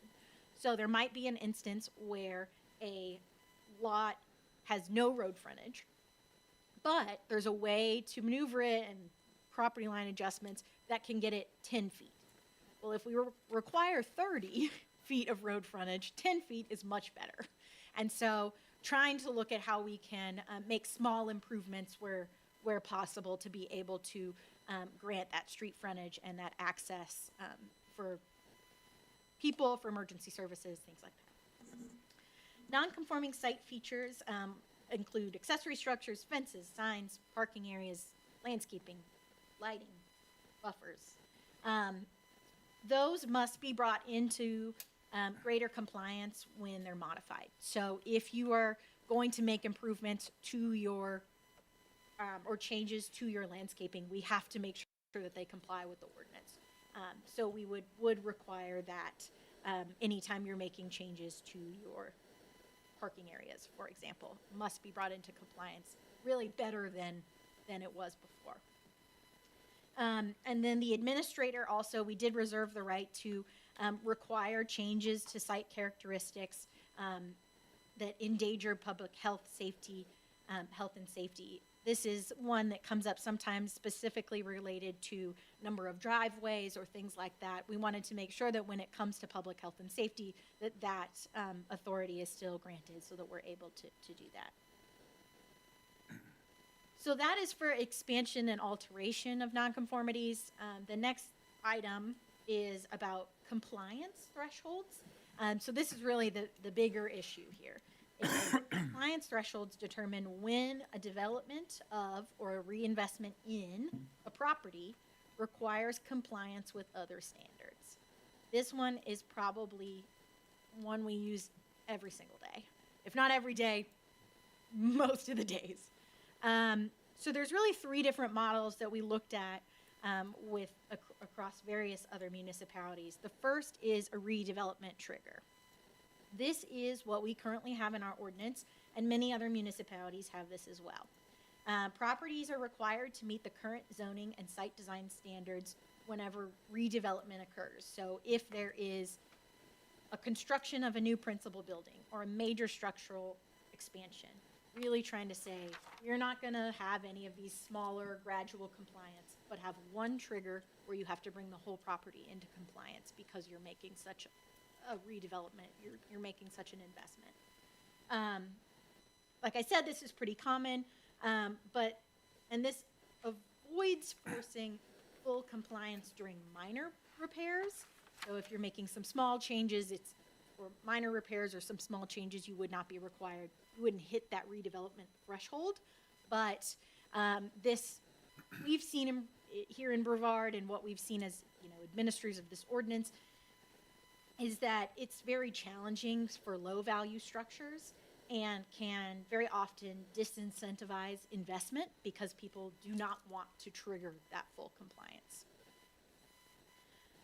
The next option here is proportional compliance investment. An applicant must invest a percentage of their project value into correcting nonconformities. This is really only in 1 or 2 municipalities that we've seen. For example, Holly Springs has, 5% of your project cost must be spent improving landscaping or pedestrian facilities and sidewalks. This, like I said, this really isn't very common, but it can move projects closer to compliance.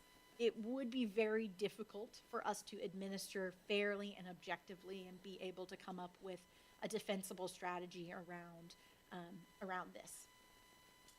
And lastly, we have incremental improvement compliance. This is where certain elements are required to be brought into compliance as improvements are being made. So for example, if you're expanding a parking lot area, we would require you to come into compliance with parking lot design and parking lot buffers and sidewalks to the parking lot and things like that. This is also another very commonly used approach. This method is trying to limit investment in the non-conforming elements, leading to gradual compliance. But this method notably uses a direct, reasonable connection in determining which elements are required to be upgraded. So, like in the example I just shared, when you look at expanding a parking lot, you have a greater impact on the surrounding properties with a greater intensity of uses, so a landscaping buffer is more important. You're working on your parking lot, so we would require you to bring it into compliance. You are having more trips generated because there's going to be more people in your parking lot. It makes more sense for us to require you to bring your sidewalk into compliance. So really tying the impact of the improvements in the work that you're doing to the required compliance. I wish that Mac McKellar was here because I'm using a legal term. This is really what we call a rational nexus. It's a legal term that says there is that direct and reasonable connection between what you're asking, what you're what that person is doing and what you're requiring them to do. So what we have proposed as part of this hybrid compliant is a hybrid compliance approach, where we have full compliance triggered by new construction of a principal building. Full compliance. And then we have incremental compliance based on what improvements are being done. So notably, that full compliance, new construction, you all recently amended the new construction definition, and so we're tweaking that slightly. New construction applies to any newly constructed building or structure, but it also applies to additions or substantial improvements in existing structures over a certain value. What's currently in the ordinance right now is 66%. We are proposing to increase that to 75%, as it is the trigger for full compliance. And we have all these other, we have options for smaller incremental compliance as well. So moving that full compliance trigger up a little bit so that we're able to have that incremental compliance options as well, without disincentivizing investment. So then the incremental compliance would be based on what improvements are being done. Again, applicability is derived from impact, not monetary investment necessarily. And so this is why it touches so many different chapters, is because we have actually put this in the applicability section of every chapter that we would require. So for example, if you were to look at section 8.4, where you have landscaping buffers and screening, the elements you would be required to come into compliance with landscaping buffers and screening if there is a new construction of a principal building, meeting that definition above. There is an expansion of a principal building where the gross floor area increases by 25% or greater, and the expansion of a parking area by 50% or 10 plus spaces, whichever is greater. So the idea is, when you have a new building, a new principal build, or a significant expansion of a principal building, or a significant expansion in your parking area, you have more activity, it's in more intensified use, and that you would be required to bring your landscaping buffers and screening into compliance. So that is an example of how the incremental compliance and that rational nexus kind of plays out in one of the sections of the ordinance. So I know this has been a lot, but this has been months and months of work. We've had this on our radar for probably a year now.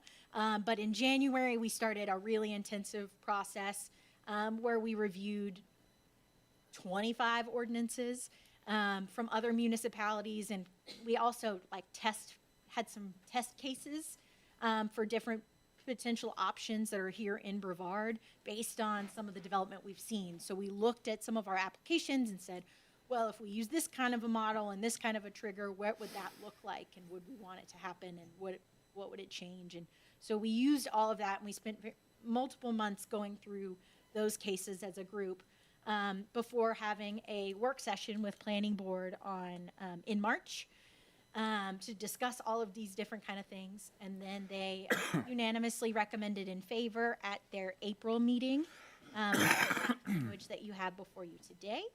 And now we have the public hearing.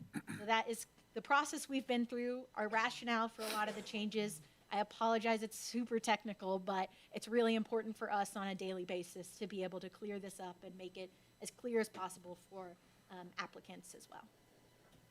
Thank you. Thank you, Emily. Council, this is a public hearing. Do I have a motion to open the public hearing? So moved. Do I have a second? Second. All in favor? Aye. Public hearing is officially open. No one has signed up to speak at this public hearing. Unbelievable. Therefore, council, I need a motion to close the public hearing. So moved. Second. Naima Harvey. All in favor? Aye. Harvey, where are you? The public hearing, now, I didn't see your name anywhere on here, Harvey. Yeah. Is now closed. All right. We will now open it up for comments and questions from council, and we'll start with Mr. Lytle. No, thank you for the work. No further questions or comments. Mr. Daniel? I have one question, and that is in the non-conforming lot, you say that a subdivision can occur only if it improves the non-conformity. I think in the interest of being understandable by the public, I would like a definition of how you improve a non-conformity, or maybe if that's the wording you actually want to use. It sounds like planning speak. So.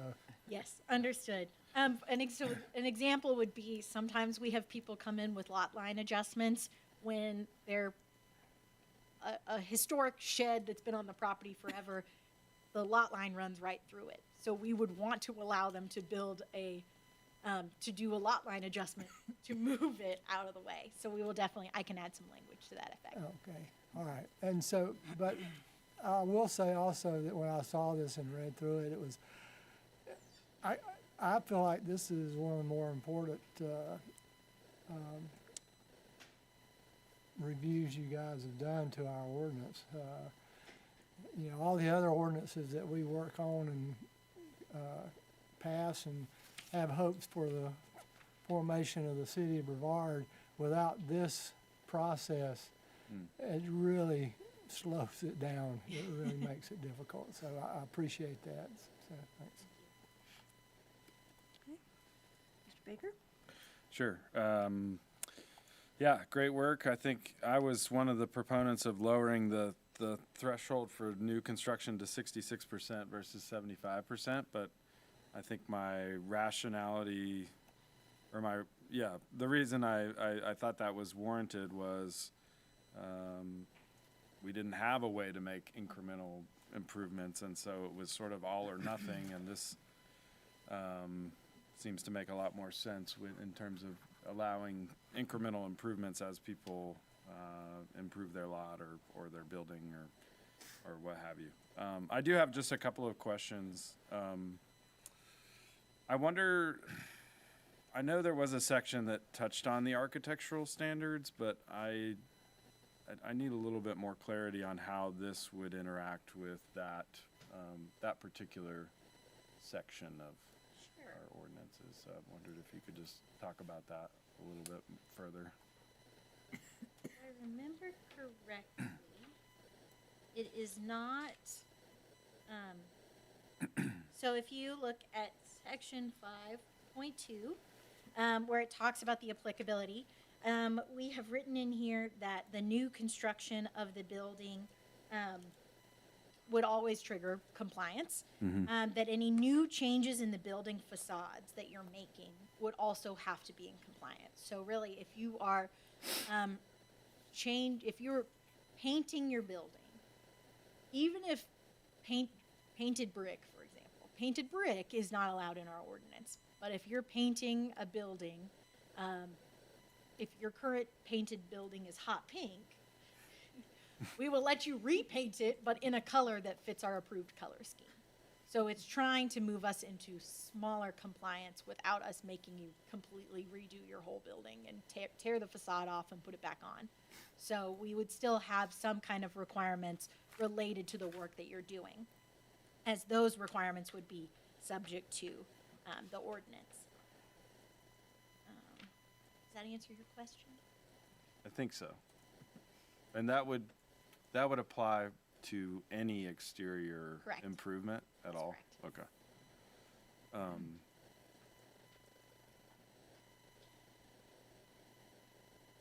Okay, I think I understand that.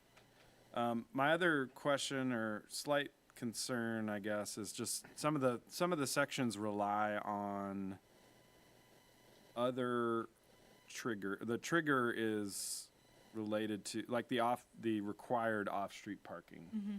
Like that is a trigger for the buffers and screening in the example you talked about. I guess this isn't a reason to change anything that is here, but I think it just led me to think further down the road when we have, because we're going to change other parts of the ordinances, but each time we do that, that might also change a trigger that we're currently looking at. Yes. So it's sort of, there's a cascading effect that we didn't necessarily have before this that now exists. We had somewhat had it. Yeah. It just wasn't very clear where they were. Right. So now we have at the beginning of each of these sections an applicability section to look at each and every time we have a development plan review, each and every time Right. we do a text amendment that affects some of those kind of things. So Yeah. we now know, well, we always knew where to look, but Right. the general public, somebody that doesn't spend every day looking at the nitty gritty of the ordinance, can quickly and easily be able to identify where the applicability is for these different things and when they wouldn't be required to do Right. something like that. I think So it always kind of was there, but not in as clear a format that Right. made it easier for everybody. I think I just wanted to, just as a call out, when we're making future changes, and I know y'all already do this in terms of like showing us how it might affect other things. I think for the incremental changes Mm-hmm. that might be affected when we change, like if we reduce parking minimums, Understood. that would affect this section as well because we're the buffer and are relying on that. I think just making sure we see that Mhm. and maybe making sure it's called out clearly because, yeah, just we're kind of in the weeds at that point, but and it might be easy to gloss over, but I think just the other effects of making a change to the underlying ordinance, I think, is important. So Can do. that's all I have. Ms. Holder? You gotta be one of the smartest people in this room. To understand that presented. I probably could not have read through it that clearly. But one thing to Aaron's point that I do remember, I think in a previous conversation or something maybe last year, he said that he was more in favor of 66%, and I remember thinking the same thing. Is the 75% that you're presenting the standard, or how did we come to that number? 66 was not the standard. Usually it's a 25, 50, 75 breakdown. I would say most of the properties, if they have a redevelopment trigger, it's on the higher end because it is so intensive to say we're going to fully redo the property. Yeah, so I think it was, I think Asheville was 75. I think, might have my notes in here, but it is pretty common for it to be a higher percentage when you're requiring full redevelopment because you don't want people to start saying, well, I'm not going to make that improvement to my property because it will mean I have to put in an extra $100,000 to redo my parking lot, to redo all these different kinds of things. And so intentionally setting the redevelopment trigger high means that a lot of other property improvements can be done before you hit that full trigger. What we're proposing here is to have that full trigger to catch the major redevelopments, but having smaller incremental changes that are make sense with what you're doing to your property, so that we're able to catch some of these smaller things without requiring people to put in an extra $100,000 worth of work to bring it into full compliance when they're perhaps not ready to do that yet. Okay, thank you. Yeah. Mr. Wise?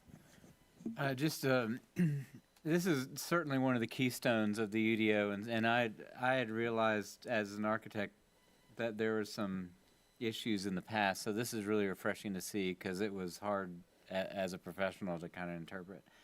I know there's always going to be specific cases that kind of don't fit in perfectly, and I think we have reasonable ways to deal with those. I think really I just want to kind of piggyback on what Aaron said, is just making sure we're aware of what some specific cases might be that we don't understand, because we understand very little, really.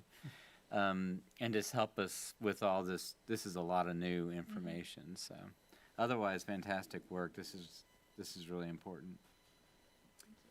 All right. Thank you, Emily. All right, there's no action tonight, council. This will come back for a vote at our next meeting. All right, moving on to the consent and information. The following items are on the consent agenda. 1, the tax settlement report of April 26. 2, amendment to the Roundabouts Capital Project Fund. 3, budget amendment 2026-05, lease payments at 132 Commerce Street. 4, Public Works and Utilities Committee meeting minutes, April 1st, 2026. 5, Housing Committee meeting minutes, February 10th, 2026. 6, Housing Committee meeting session notes, March 10th, 2026. Do I have a motion to approve the consent agenda? So moved. Do I have a second? Second. All in favor? Aye. Consent is approved. Unfinished business. Moving on. The proposed amendment to the official zoning map of the city of Brevard, the hub. And we've got Mr. Paul Ray, our planning director.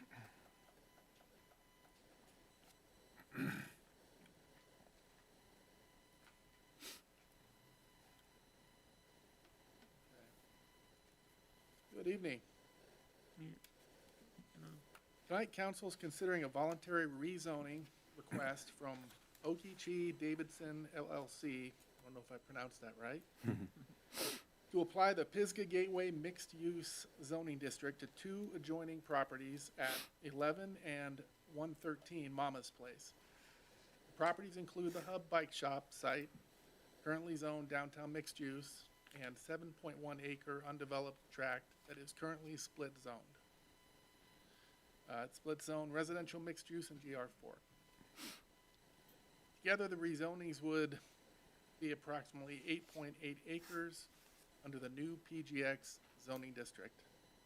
This request follows Council's January 2026 adoption of PGX zoning along portions of the Gateway corridor and Council's direction to continue working with willing property owners interested in voluntarily rezoning into the district. The rezoning is consistent with the Building Brevard 2030 Comprehensive Land Use Plan and the future land use map for the Pisgah Gateway character area. The Planning Board recommended approval at its April 8th meeting, and no members of the public spoke at the May 4th public hearing for City Council. Tonight, we're requesting a vote. Right there. Happy to answer any questions. Council, do I have a motion concerning the proposed zoning map amendment? I move we grant zoning map amendment as shown. Do I have a second? Second. Okay, we'll open it for discussion. Mr. Wise, No comment. Ms. Holder, No comment. Mr. Baker, No comment. Mr. Daniel, No comment. Mr. Lytle. No questions. All right, all in favor? Aye. Opposed? That's All a right, first. moving on. Okay. Just thought I was gonna break it, didn't I? Our second item of unfinished business. Proposed amendments to the City of Brevard Unified Development Ordinance, Chapters 2, 3, and 19, Regulations for Data Centers. Mr. Ray will present again. Tonight's the culmination of work council initiated back in February after concerns were raised about whether our current ordinance adequately addresses data centers and similar high-impact digital infrastructure uses. Staff reviewed the issue, determined that while these facilities could loosely fall under heavy manufacturing, that approach was not sufficiently clear or tailored to the unique impacts associated with data centers. As a result, Council adopted a temporary moratorium in March to give staff time to prepare more appropriate regulations. The proposed amendment before you tonight creates a specific land use category for data centers and similar facilities rather than trying to force them into a manufacturing classification. The amendment would allow these uses only within the general industrial zoning district and only through a conditional zoning district process. That's important because it gives council the flexibility to evaluate proposals on a case-by-case basis and impose conditions necessary to address impacts related to infrastructure, utilities, buffering, compatibility, and surrounding properties. It's important because it's not just about the building itself, but the potential scale and intensity of these operations, like their significant demand on water and electrical infrastructure. This approach is intended to ensure that the city has adequate tools in place to balance economic development opportunities with protection of community character and resilient public infrastructure. This text amendment creates a new use and definition for data centers and updates the definition of heavy manufacturing to better capture uses involving extensive utility consumption. Ultimately, this amendment is about clarity, local control, and ensuring that the city has appropriate safeguards in place before considering uses that could have substantial long-term impacts on infrastructure and surrounding properties. The Planning Board reviewed the amendments and recommended approval by 4-1 vote, with one modification removing a line that lists specific impacts council should consider during a conditional zoning review. City Council held a public hearing on May 4th, where several members of the public spoke in opposition to data centers. Tonight, City Council is being asked to vote, and I am happy to answer any questions. Thank you, Mr. Ray. Council, do I have a motion concerning the proposed amendment as presented by the Planning Board? I'll make a motion that we accept and approve the planning board's recommendation. A second. Okay, we'll open it for discussion. Mr. Baker. Yeah, I think I just want to say that I'm proud of the planning staff and our planning board and this council for moving very quickly on addressing this.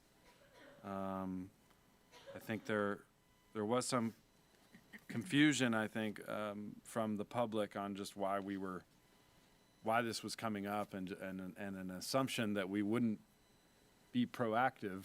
That there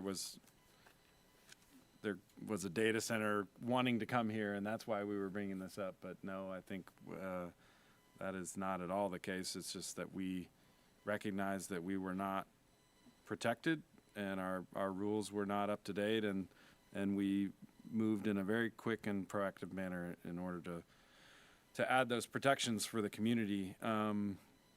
So I really like the solution we landed on. The conditional zoning district has a lot of steps to it, and those steps are very public and require multiple meetings with both staff but also the city council. And so we would have plenty of opportunities to weigh in should one of these facilities want to move to Brevard. And I feel like we're in a good spot. I do just want to say that I was amazed at really the diversity and the cross-section of folks who came and spoke to us at the last meeting and at earlier meetings about data centers. Really just cut across the entire demographics of people that live in Brevard, because we're all concerned about our water and our power bills and the jobs or lack of jobs that we're supporting here. But the city of Brevard is just one small piece of a big county, and as far as I know, the town of Rosman and the county has not focused on this issue. And we have some areas up in Balsam Grove at the old the Perry Center, the satellite tracking station, that could be vulnerable to something like this in the future. So I hope that we don't have control over that. I feel adequately protected here in the city of Brevard, but I hope that some of those other municipalities and the county will take a serious look at this issue and try to come up with a solution that can help their constituents. Ms. Holder. Does this, thank you, first of all. Does this mean that we would not be able to support data centers? Is that? No, it means that if somebody wanted to apply to have a data center, they would have to do a conditional zoning district, which there's several steps that they would have to follow and come before the planning board and come before city council. And you could decide on that on a case-by-case basis. with Gotcha. Conditions. So you would know a lot more about the project before it was Okay, approved or denied. all right, thank you. Mr. Wise? Yeah, I just want to again say thank you for how quick acting and facile you guys were with coming up with this. And I think ultimately it does more than just help us understand the impact of data centers. It can be used in a number of different ways as well. As Aaron mentioned, especially on social media, which I know is maybe a more accurate barometer of what's happening in the city, there's a lot of misunderstanding about this, and I think hopefully those social media people are listening to this, seeing how we really do stand. I'm sure they are, and how we really truly stand on data centers. So thank you. Mr. Lytle? First, thanks, Councilman Baker, for originally raising this. It's important, and I'm glad that we got on this, and that it's actually proactive. We want to be in this situation rather than having to react to a proposal. And thanks for all the work. Mr. Daniel? I always say how slow the wheels of government work, but thank you for getting this done so quickly. I think it is important that it was taken care of.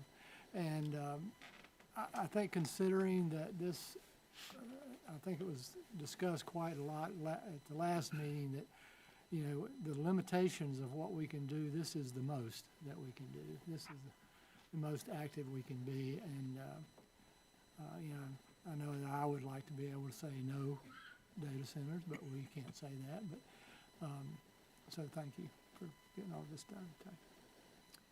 All right, we have a motion and a second. All in favor? Aye. Opposed? Motion passes. Moving on to new business. The proposed amendment to the City of Brevard fee schedule for pool fees. And Mr. Dean Luby, our Finance Director and Assistant City Manager, will brief. Good evening, Mayor and City Council. I will try to be brief.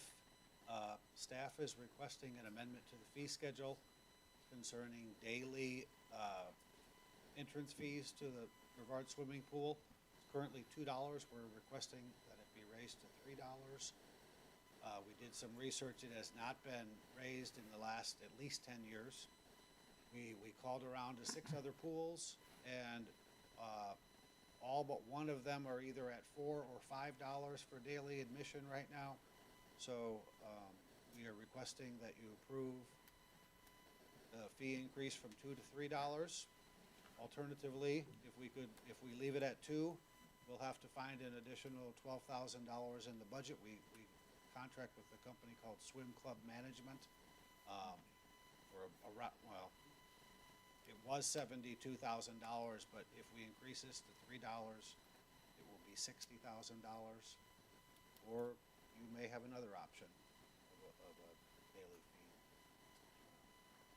daily entrance fee. So that's about the short of it.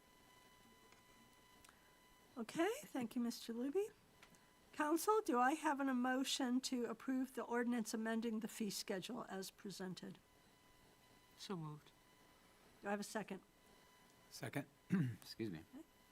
Ms. Holder? I'm aware, so I don't have any questions. Thank you. Mr. Wise? Yeah, I'll just say that I think it's important to note that this will yield a $12,000 savings of what we're spending $72,000 on.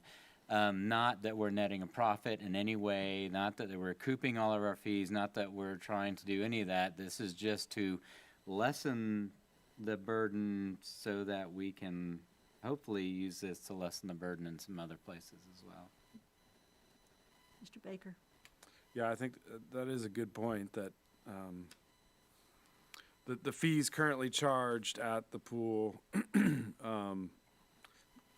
don't cover the full cost not anywhere close. It's currently $72,000 that the general fund is paying for the management of the pool. And I remember a few years back when that management contract went up pretty substantially in a single year. I can't. Yeah, I inquired about that today, and we think that was because of COVID.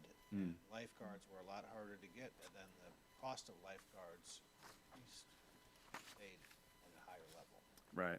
So I think, you know, obviously because we didn't raise the fee at that time, the general fund picked up that increase and has picked up, I think, every increase and, you know, since the pool entrance fee has been $2. So nobody likes to, I mean, I don't like thinking about, you know, raising this fee, but I think given the financial situation we're in and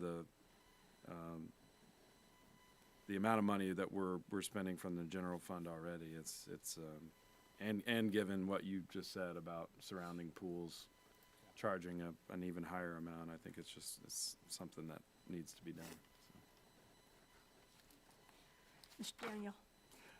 This seems like a modest increase to me, and I would suggest that we look at next year for an incremental another dollar. Maybe not go to 5, but I can see 4 in a year or two. Mr. Lytle?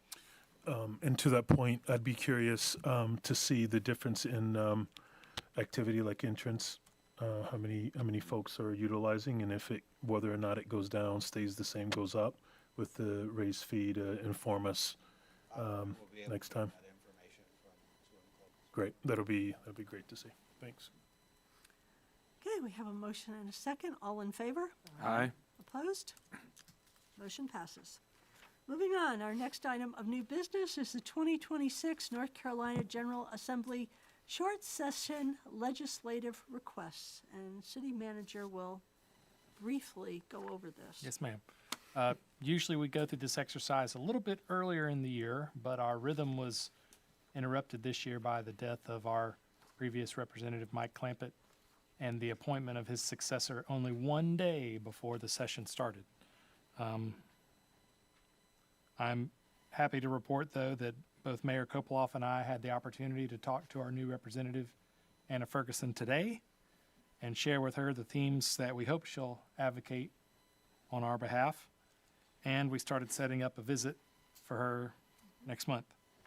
And themes, by and large, are what we've got, because many of the issues we care about have multiple bills dealing with them or no bills at all.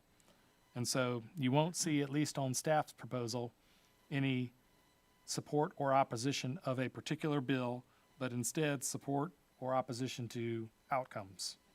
We don't really care what bill these outcomes come through, as long as they come through. I'll give you an example. Reading from staff's proposal. We ask Representative Ferguson to support bills that preserve our ability to set our local tax rate without restrictions imposed by the state. There is a specific bill out there, House Bill 1089, that deals with that. But rather than ask her to oppose that bill, we've just asked her to support the preservation of our ability to set our tax rate. Our funding requests stay mostly the same, but with one notable change. Instead of requesting $50+ million for our wastewater treatment plant upgrade, a number that has since increased, it's now probably going to be closer to $90 or $100 million. We're instead asking for help with the number we do know about with some degree of certainty, and that's $2.6 million to continue on with design and engineering of Phase 2.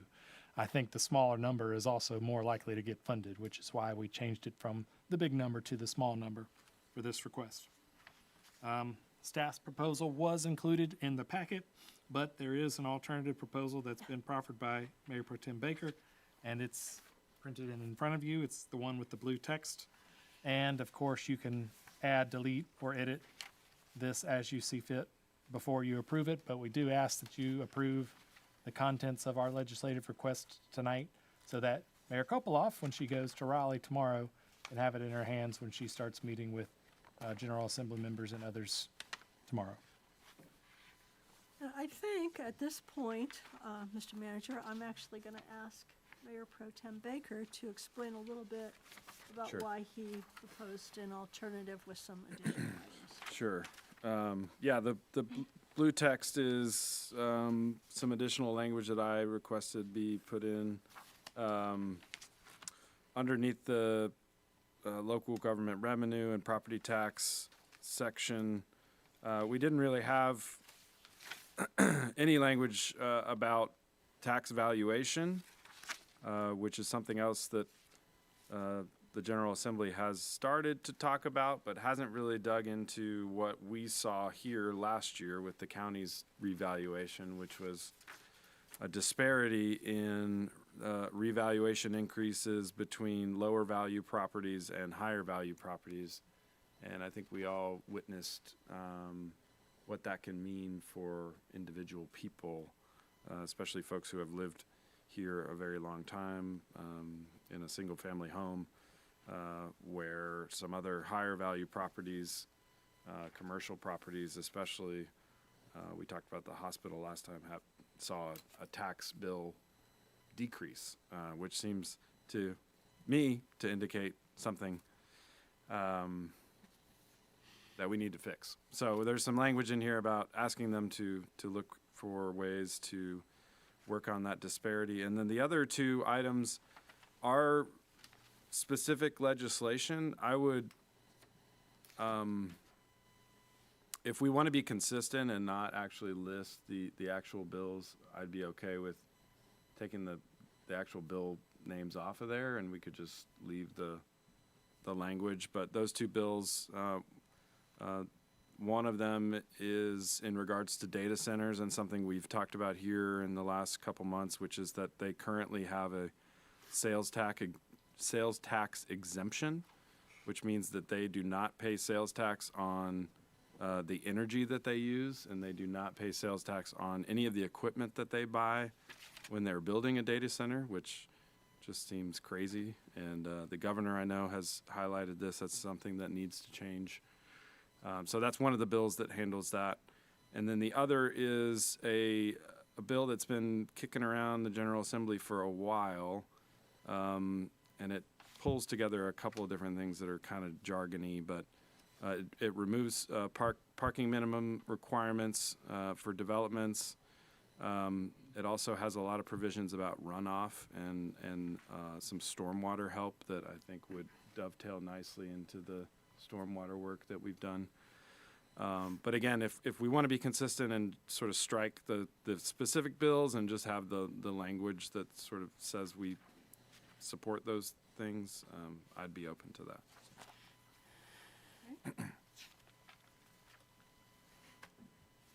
I'll open it for other comments. Mr. Daniel. My first response when I read this was reading it is that this is a lot of information. It's like, it's sort of, you start zoning out. However, I'm sure the mayor will be able to convey the intent of this very well. Good luck, Maureen. Yeah. I'm trying to imagine a new legislator facing a list like this without, I would suggest that if you don't say what you're talking about, such as HB 369, she may not know what you're talking about. So I'll throw that out, but if there was some way to kind of divide this between fiscal and policy, it would, just some sort of a reorganization of the list, because it just kind of goes on, and request after request after request, which, I think we were advised with Representative Clampett that, keep it short, keep it simple, and this is not that. Well, I proffer then that we create two documents for the mayor and you all eventually to have in your pocket. And if she asks just for policy request or support or opposition to certain bills, we can hand her one. If she asks for funding requests, we can hand her the other. If she asks for both, we can hand her both. Yeah, I mean, I think we should ask for all of it, but I would also like to get something, you know. And, you know, the old adage of well, I'm not even sure what, it's not an adage, but you know, if you ask for too much, you end up with nothing, you know. So I would just want to be mindful. I would just say an awful lot of times legislators will ask for our top 3, or, you know, they will try to say, you can't just give us an unlimited shopping list. What are your top 3 financial, what are your top 3 policies that you are really concerned about here? And that's often how they phrase it when they come to us. Well, that was my recollection, so, but anyway, those are my only comments, but again, I can't argue with either alternative 1 or the original. Actually, like Mr. Baker's additions as well, and I don't think he's overburdened something that I feel like is already overburdened, so, you know. That's all I have to say. Mr. Lytle? Yeah, and as I add to the list, maybe, but under the local government revenue, property tax, and you know, Councilman Baker, you know, added, addressed the valuation, which I agree with. I'm wondering whether or not we look to support legislation like other states have, Homestead Act, where it limits the percentage of increase and caps that, you know, your property tax can't valuation or can't increase over X percent in a single year, which would have really helped this last time. But I would think that would be of interest, so we don't have some of the same issues that we faced this time with a huge blown up valuation. Other than that, I'm in agreement. Councilmember, so I just want to throw some editorializing out, if you don't mind. The North Carolina State Constitution requires that tax rates be uniform. And Walmart can't be charged a different rate than the smallest house in Rosenwald. The Association of County Commissioners has actually been working real hard to get their caucus, so to speak, to agree to advocate to change that so that second homes can be charged a different property tax rate than primary homes, which of course would benefit us here in Transylvania County. But one of the things you have to consider is that if you artificially cap the amount of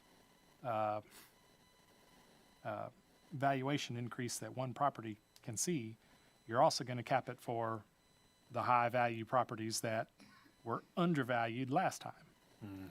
And so the prospect that I think we're hoping for that, you know, Transylvania Regional Hospital pays a fair share of its property tax burden a year after they got a big discount.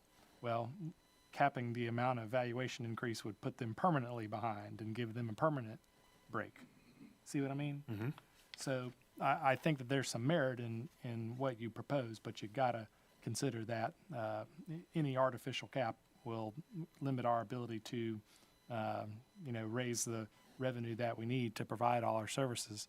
And it's why I think you as a council oppose the constitutional amendment that's being proposed to artificially cap the amount of millage rate increase that we can apply year over year. So I just want to offer those thoughts for your consideration. Very good. Yeah, I appreciate that. And I'm not sure, I don't obviously have some of the examples in front of me, and I'm not sure whether or not it's specifically for residential valuation or not. But comments taken. Thank you. Mr. Baker, more comments? Yeah, I following up on that, I think a homesteading exemption or something like that would have to be done in conjunction with variable tax rates, which is what is currently not allowed and what the county commissioner association is pushing for. So I think we could put language in here that advocates for variable tax rates, and that sort of covers both. Yeah. Which is to say, maybe a second or third or a fourth home is a higher tax rate, and in conjunction with that, somebody that's lived in their home for 25 years is a lower tax rate, which we don't currently have the ability to do. So I'd be for adding some variable tax rate language in here. Ms. Holder? I don't have anything, thank you. Mr. Wise? Yeah, I agree with what Aaron and Dean said, especially with the variable tax rate. And I realize that's going to be a long shot, but I think we need to start setting the stage, especially out here in the rural part of the state, where when Raleigh makes decisions, they're basing it on Raleigh and not what actually happens out here. We're oftentimes sort of out on our own. Otherwise, I support, well, we're talking about alternative one, so obviously I support it. I hear, Gary, what you're saying about the length. I do wonder if we almost do, or Mari, this may just be you talking, like, can we, like, just in a little outline, but I don't know. She's a new representative.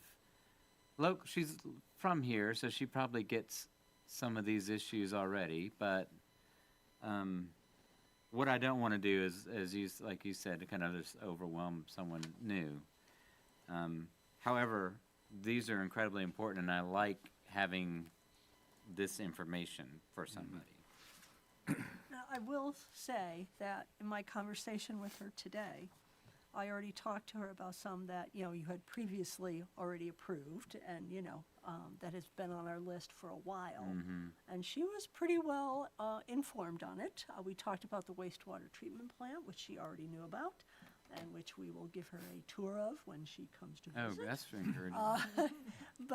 Aaron gives a good tour. And we also, talked very much about the concern with everything that is going on with property taxes and what the legislature is looking at. And she was very well versed and knew what our tax rate was. I mean, she has been doing her homework. Yeah. So I think it's very possible to have a discussion on a few key items and have others documented in writing. That would be great, I obviously, in a short half-hour meeting, which is what you get with a legislator, you don't get to cover a whole lot.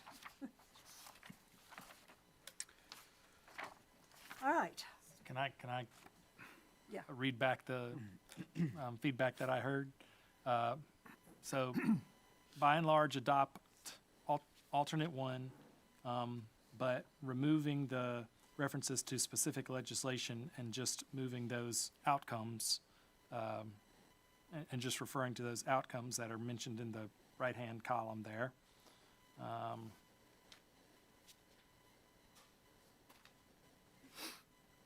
Council, how do you feel about adding an additional bullet? And Gary, I'm sensitive to your statements, and I think there's a little bit of editing we can do to all the descriptions here to make this a little bit more readable. But with that said, Council, how do you feel about adding to the local government revenue and property tax fairness theme something about variable tax rates? And I'm thinking specifically about the statement or position that the North Carolina Association of County Commissioners has been discussing. I don't know exactly what it says, but I know that I wish Larry was still here. He could have told us exactly what it is that it says, but I feel that I have confidence that it's a good and descriptive, statement to adopt. So how would you all feel about adding that to our list of themes? Good, except I don't know how to craft a motion that takes all that into account, so. All right, so I'll repeat. Adopt alternate one with an additional statement on variable tax rates per the North Carolina Association of County Commissioners.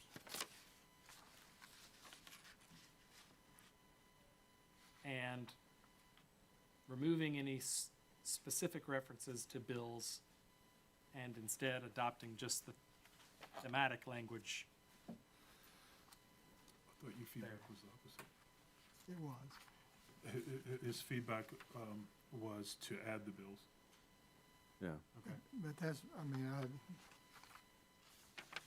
I'm not sure of the rationale not to, but. But that, the legislative, would that make it easier for her to understand where the thought process comes from? Probably, but. Yeah, I would think so. I think on some of these, I don't want to say more obscure bills, but somewhat more, not the high visibility ones, like, some of the housing and the, ETJs and stuff like that, which is just, all over the news. Having the numbers to help her pinpoint exactly what we're talking about is probably helpful. In that case, then, can I recommend that we do refer to the specific bill numbers of the high-profile ones? So instead of just saying reserve local government's ability to set its property tax rate, come out in opposition to HB 1089. Yeah. I'm trying to think if there are some others on there that have high-profile numbers attached to them. I don't think there are. Paul and Emily, did the Planning Association folks identify any of the ETJ bills that seem to be moving quicker than others? Okay, I got a motion. All right. I think. I'll make a motion that we adopt alternative one with the addition of language regarding variable tax rates, referencing the County Commissioner Association underneath local government revenue property tax fairness, and that where possible, we reference specific bills having to do with these policy requests. Do you have a second already? Second. Okay, we have a motion and a second. Any further discussion? All right, all in favor? Aye. Aye. Motion And- passes. All right, I need one more motion. So now that you have adopted the content of the request, I need you to adopt the resolution memorializing this request. So All right, moved. do I have a motion Second. approving the resolution? So moved. Second. You already got a motion. You can say that before they say the okay. All right. All in favor? Aye. Opposed? All right, resolution is passed. Mayor, what time are you leaving tomorrow? Around 10 o'clock. Okay, I think we can get it in your hand before then. Okay, 10:30 at the latest. And if we can't, we'll just email you an electronic copy to Yeah, share. Okay. yeah. Yeah, it'd be good to have it because I won't have anywhere to print it when I'm out there, Yeah, but yeah. Okay. All right, moving on to our last item of new business. Resolution requesting increased funding from Transylvania County to support enhanced staffing for the Brevard Fire Department. And again, City Manager. Yes, ma'am. This is a procedural request from Transylvania County. They ask all partner agencies who make a budget request of them to submit a resolution by that agency's governing board to accompany the request. And we haven't done that yet. We've made an informal request, staff has to them. But I'm asking you to officially memorialize your request by approving one of the two resolutions that's offered, the one in the packet, and then the alternative that I sent to you on Friday afternoon and that you have a hard copy of in front of you. And once you approve one or the other of those resolutions, we will be able to check this off our list and wait and see what they decide. Okay. Do I have a motion concerning one of the two resolutions? I'll make a motion that we adopt the alternative one resolution. I'll second. Okay. Mr. Baker? Yeah, we've talked a lot about this in our budget, so I won't say too much, but I am hopeful that the county will provide their share of the funding that will allow the staffing levels in Sylvan Valley 2 to match the staffing levels that they currently have at their other fire departments, which is 3 full-time firefighters for Sylvan Valley 2. Mr. Wise?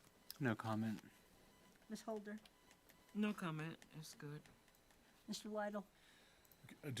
I want to make sure I understand. So essentially, what we're providing the county is our endorsement of countywide tax increase to be able to help fund the 3 new positions?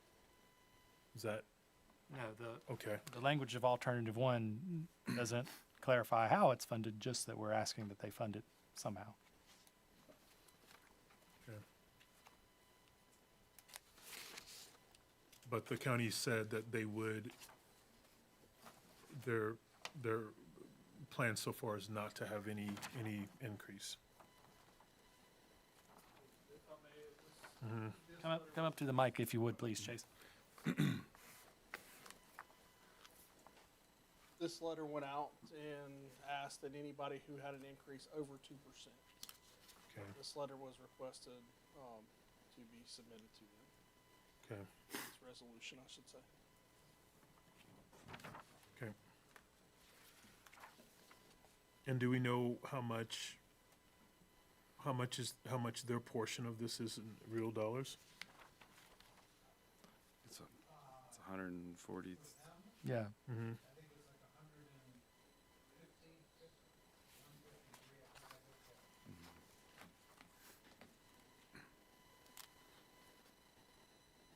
Okay, I just want to make sure that it's very clear that we're not dictating how it's paid for. We're just asking for it to be paid for. Just because I saw the previous wording, so and if it's not in here, that's fine. So I'm okay with it if that language isn't on. Mr. Daniel? I have no comment. All right. All in favor? Aye. Opposed? Motion passes. All right, and that is the end of new business, and we will move on to remarks. And we will start with, where shall we start? We'll start with Mr. Lytle.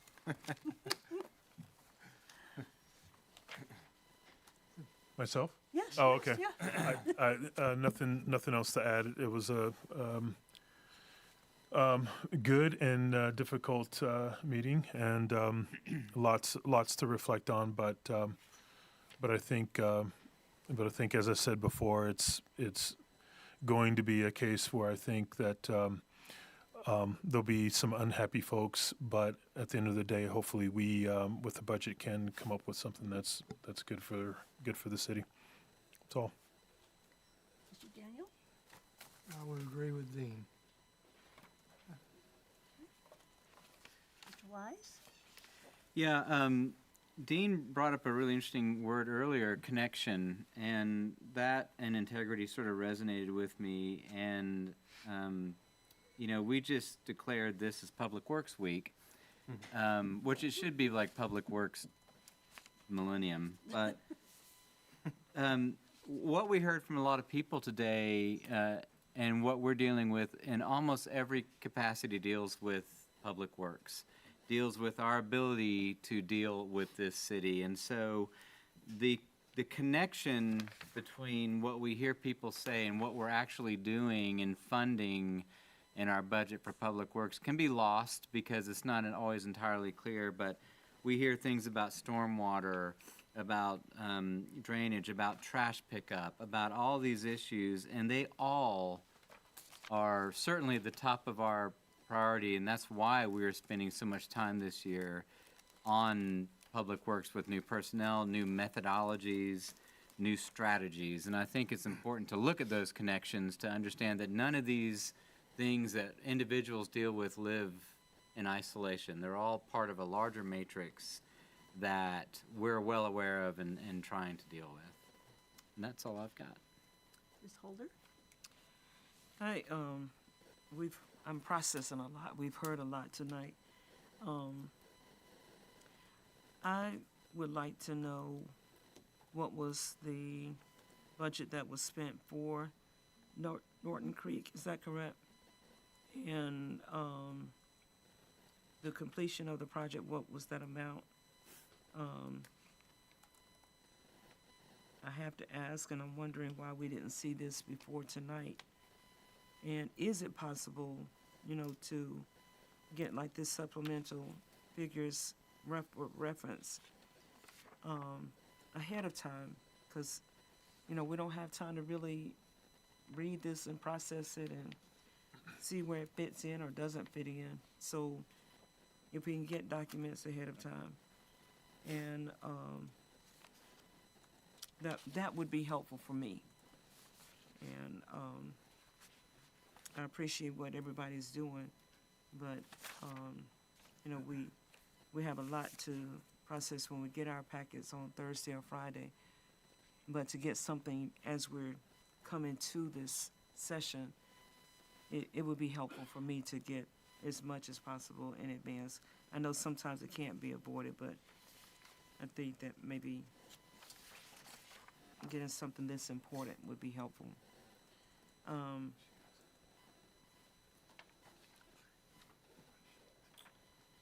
I don't have anything else to say. I appreciate what everybody has done and what you're doing. We'll follow up with that information on Norton Creek. All right. Mr. Baker? Yeah, I'll just briefly just call back to what I said earlier on communication. And, the city certainly has an obligation to communicate clearly to the public. But I do want to say that, communication is a two-way street. And there were a lot of things said, and I think Gary referenced some of them, which with a little bit of knowledge and paying attention to some of our meetings that we've had over the last 6 months, I think would have cleared up a lot of misconception. And I understand that not everyone can be a superstar like Harvey and come to every single meeting. I certainly understand that, but and I will acknowledge that we live in a media environment which is pretty lacking. I mean, our newspaper and other outlets like Brevard Beagle do their best, but we're not living in a big city with constant communication. But I was struck by a lot of the comments referencing, as Lauren said, things like stormwater, which we 2 years ago established a stormwater fund and are working on a stormwater master plan to address those stormwater issues.